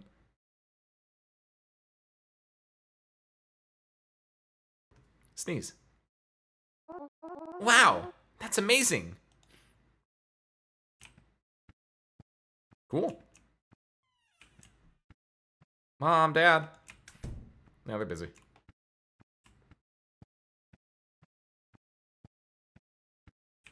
that Jinro? Oh, hey. I didn't even think about that. Oh. You're reading this letter at 1 p.m., aren't you, sleepyhead? I prepared your favorite dish in the fridge, so remember to heat it up before eating. Lately, I've noticed you've been getting lazy about eating. You know I don't have much time at home, so please learn to take care of yourself and stop making me worry. One more thing. Don't forget to take your medicine after eating. Mom. Hi. Pop it in the microwave, nuke it for a little bit. Hey. Do I eat on like the other side away from Ron? There we go. Is that your favorite dish? Do you want to see me perform some magic? Yes, please! Alright. I'll make this plate of food never run out. Every time you finish eating, the dish will be restored to its original state. It's like a gameplay thing. Wing. Wow, that's amazing! What else can you do?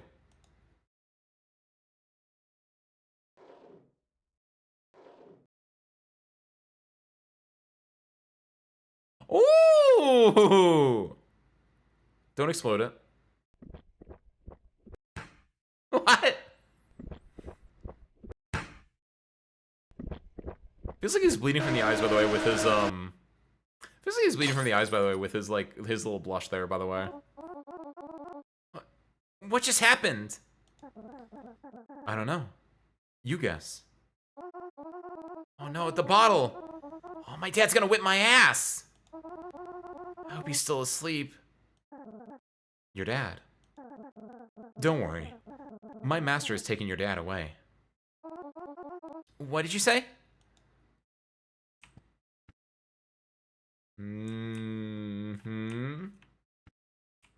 Oh, don't forget to take my medicine. My medicine! My medicine! No! I want to be a good boy like for my mom! My meds! This is why I'm seeing things. No!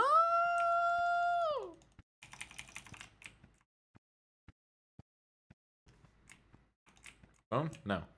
Room? Do I have medicine in my room, maybe? Well, that's not gonna be good. Alright, let's go confront the horror with my dad. Hey, Papacito. Hey. Where's my dad? As I said, my master's taken your dad away. Why? Because your dad is a bad person. He often hits and yells at you. Parents like that are taken away by my master to protect children like you. But this is too much. My dad doesn't deserve that. He's a bad person. No, he's not. Please, let my dad go. I'm begging you. Alright. But my master won't like this. It's quite a long way to where your dad is being held. You'll have to use a shortcut if you want to get there in time to save him. Show me the way! The shortcut is through your closet. Oh, we're going to Narnia. Hell yeah. Man, you know what Death Trips has over this game, though? You can mess with the radio in Death Trips.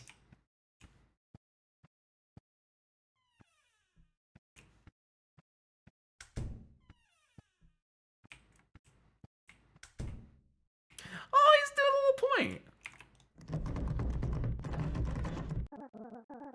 You still can't open it? That's disappointing. I guess we'll have to use your parents' closet then. Oh. Okay. I didn't know there was an option.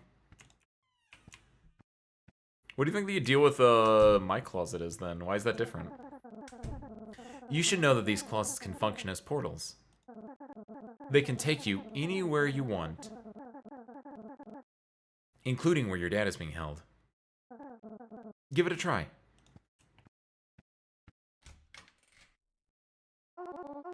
There's nothing in here. Oh, right. I forgot. There are a few steps you need to take to activate this shortcut. Bring your dad's radio, hey, and place it in front of the closet. Hi.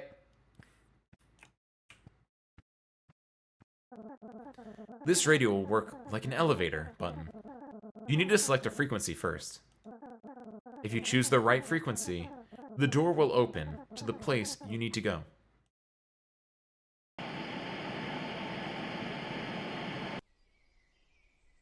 Oh, bird sounds. Oh, cute. Seems like that's not it. Let's try again.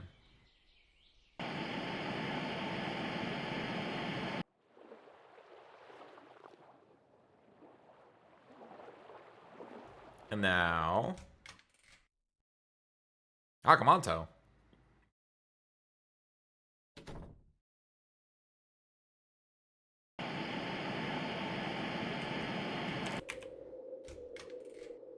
The Void! I think this is the one. Go ahead and step in. I'll stay here and watch the house. I'll miss you, Ron.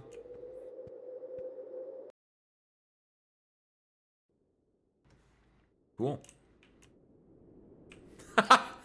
Very clear, like, into the area there. Yo, what? This is a Courage the Cowardly Dog character, isn't it? Looks very much like one, at least. What's up? I'm looking for my dad. Describe. My dad's name is Bruce. Wait a moment. There are many Bruces here. Any more details? Is this Bruce a good Bruce or a bad Bruce? Well, my dad's the kind of person who gets a bit angry. So he's a bad Bruce. Let me see. There's still many bad Bruces. More specifics, please. What else does he do? He often yells. Still not enough information. Sometimes he hits me. And slaps, too. And? That's all. The door's behind you. Oh, okay. Wow, that's easy. I like you. I like the cat. It feels very, couragey, that one. Boo! Ha! He just got startled. Who are you guys? Just like you. We're kids on our way to find our parents. Oh, that's weird. That's cool. We're staying here for a bit. Want to join us? I'm sorry. I'm in a hurry. Okay, see you later. That was weird. It's very Bindra. What is Hillix? I might be. Explain further. Yeah, the graphical style is actually very Bindrowned.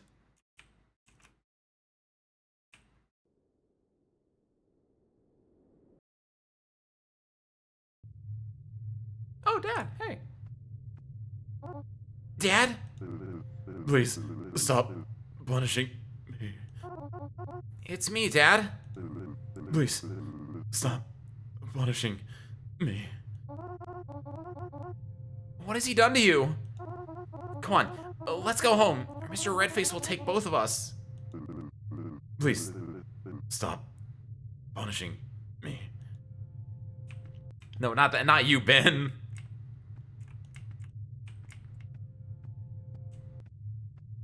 First you don't know Bing, and then you don't know Ben Drown. You probably do know Ben Drown. You're probably just doing a bit, but...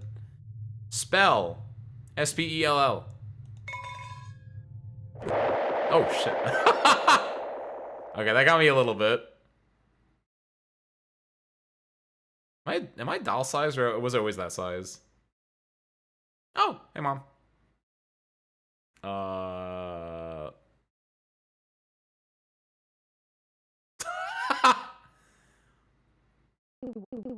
Hey, what's wrong with you? Why are you hiding in the closet? Mr. Redface has taken Dad.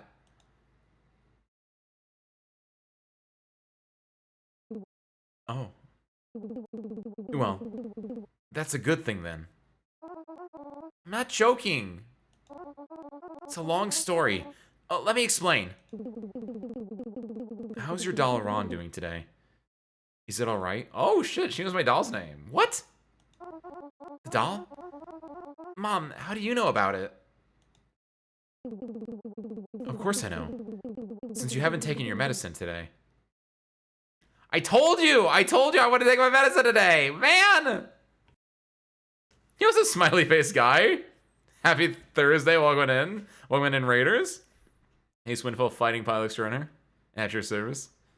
We're currently playing some spooky games and demos, and by games and demos, we played 1.5 like spooky games, and now we're doing this one.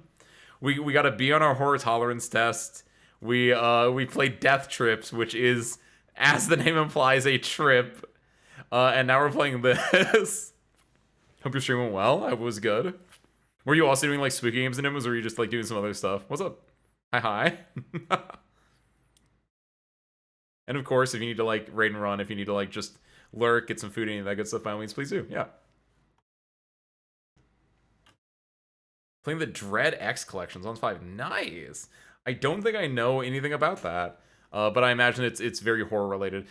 In my mind, like something called the Dread X collection makes it sound like it's related to Fears to Fathom, but maybe a little bit more actiony or a little bit more or a little bit more like, yeah, actiony adventure-y more than like Fears to Fathom might be. Nice though. Glad you've been enjoying it. Mostly 1 through 4, it looks like, but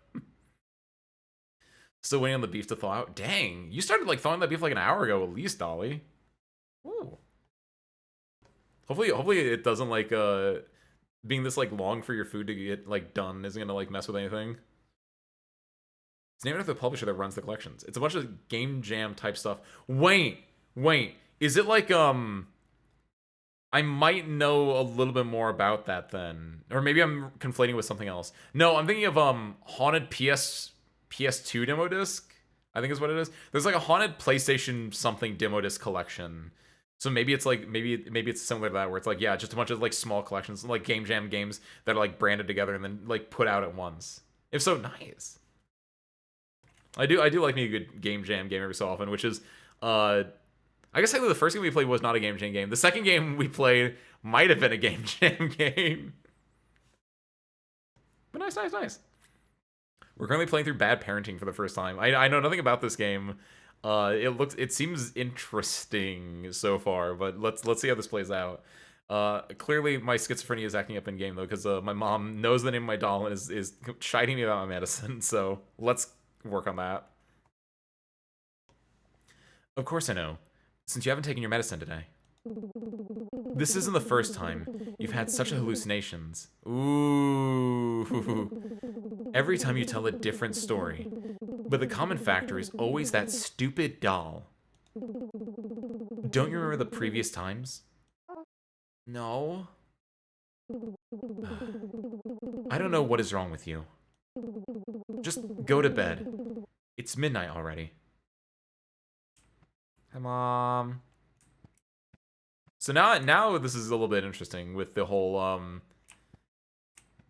like, it's very much just like what's real, what's not real immediately comes to the forefront. The Internet Archive regularly hosted Games Jam. Real? What's like the theme for? Was there a door here before? What's like do they have like themes when they do their game jams? Internet Archive is an interesting one to do a game jam for, but like that could be really cool. I like as most people I think do. Internet Archive is like a very it's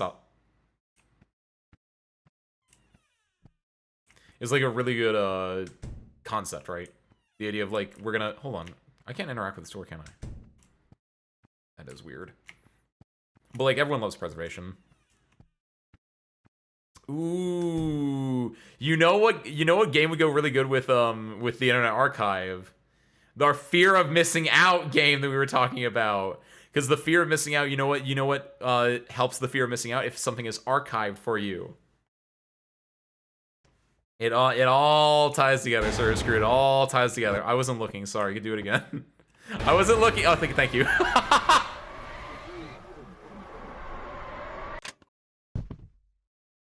can't. I was looking at like the toilet paper at first, and so I missed the initial jump scare. What just happened, son? Are you alright?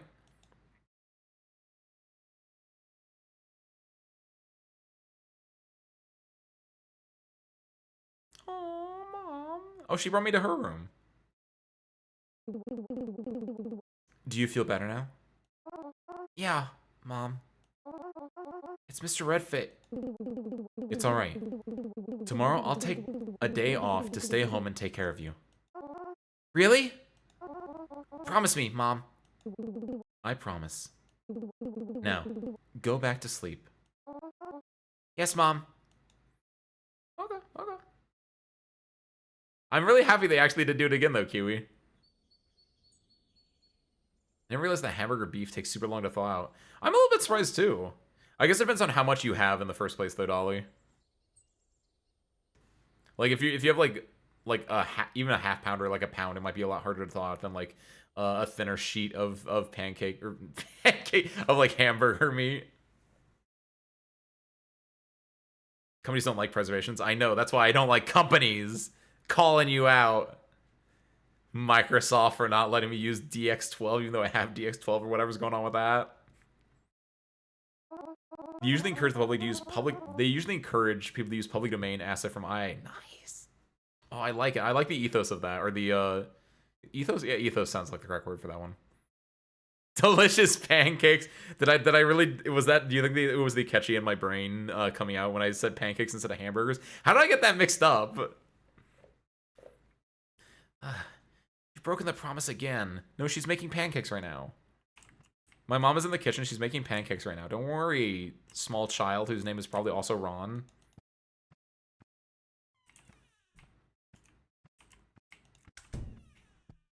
Hey, Ron. Oh! Oh!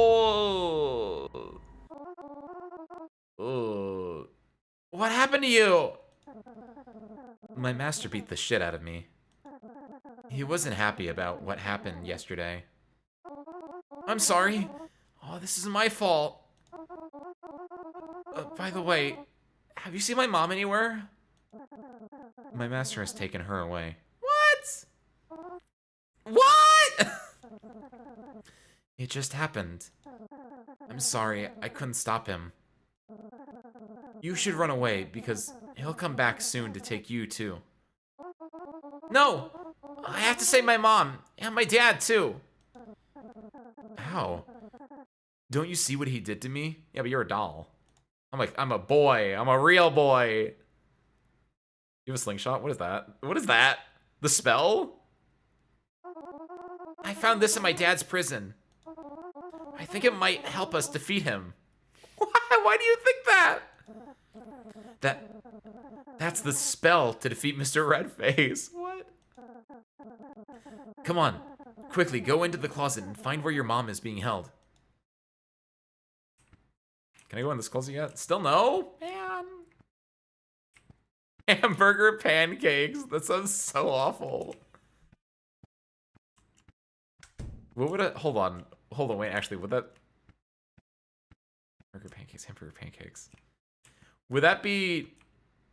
Is that hamburger that is shaped like a pancake or a pancake that's shaped like a hamburger? See this minigame list, the literal first game I see is... Geimu Kanke. Kidnapping a maid has nothing to do with being gay.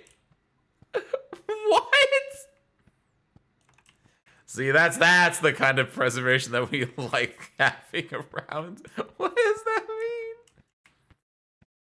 Oh, ew, a pancake with hamburger bits mixed in does not sound appealing. Not a fan of that one. Pancakes should be sweet, and burgers should be savory, and I think sweet and savory should mix in that specific context. I could be missing something. Maybe I'm like, don't knock till you try it, they say, right? It's the new chicken and waffles. Man, the spell is so bright against my against the dark backdrop. What are you guys looking at?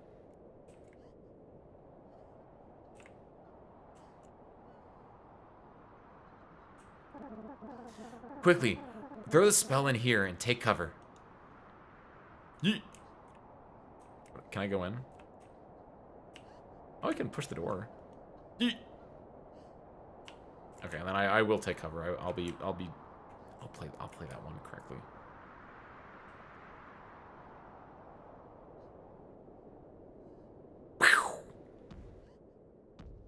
Oh, he's walking. I see.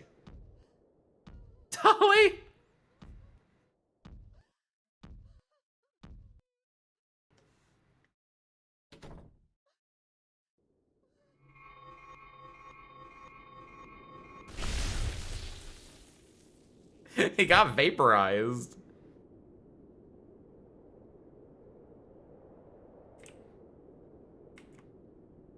We win? The door's oh no, the door's still there. Wait. Eh? Don't you tell me to come back the way I came. What? What? Alright.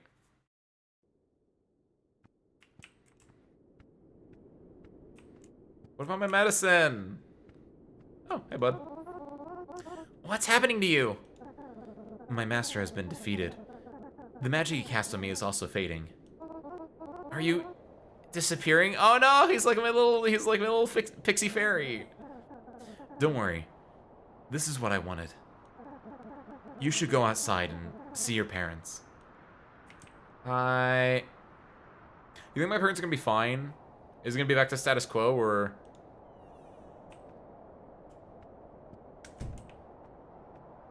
Oh, I can't even go that way. Hi, Mom or Dad. Wait. Is this just back to where it... No, what's going on here? It's kind of back to where they were before, but they're closer now. Oh, oh, oh. Dad? Mom? Y'all are free now! Aww, yeah. You've been at an affair, haven't you? I told you I was busy with work. Liar. You've neglected this family for another man. Aren't you ashamed to lie to your son? And what about you? Do you think you're better than me? You're just at home, leeching off me all year round. What kind of father are you? No matter what I do, it's my business. I still bring money home to support my child. And if you still think I'm a whore, you're lowering yourself even below that. One more word. Fine. You and I will get a divorce. One of us will have to move out of this house. If you're still here tomorrow, I'll take my son and leave. You stay right there!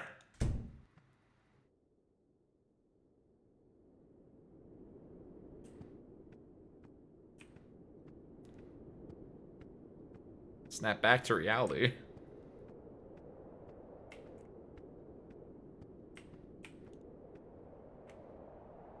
Hey, the bottle's back.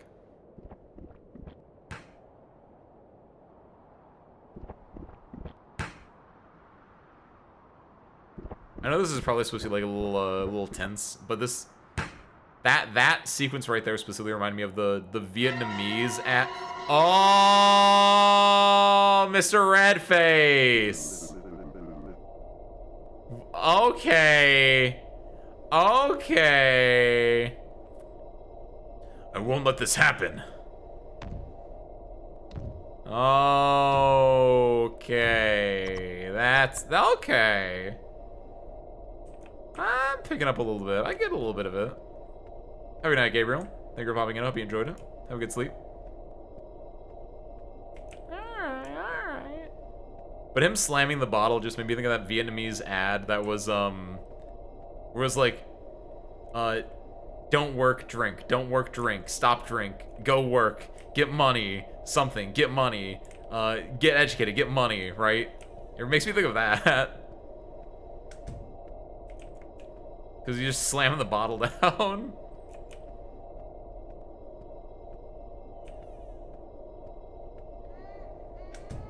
Oh, out-of-body experience. Aww.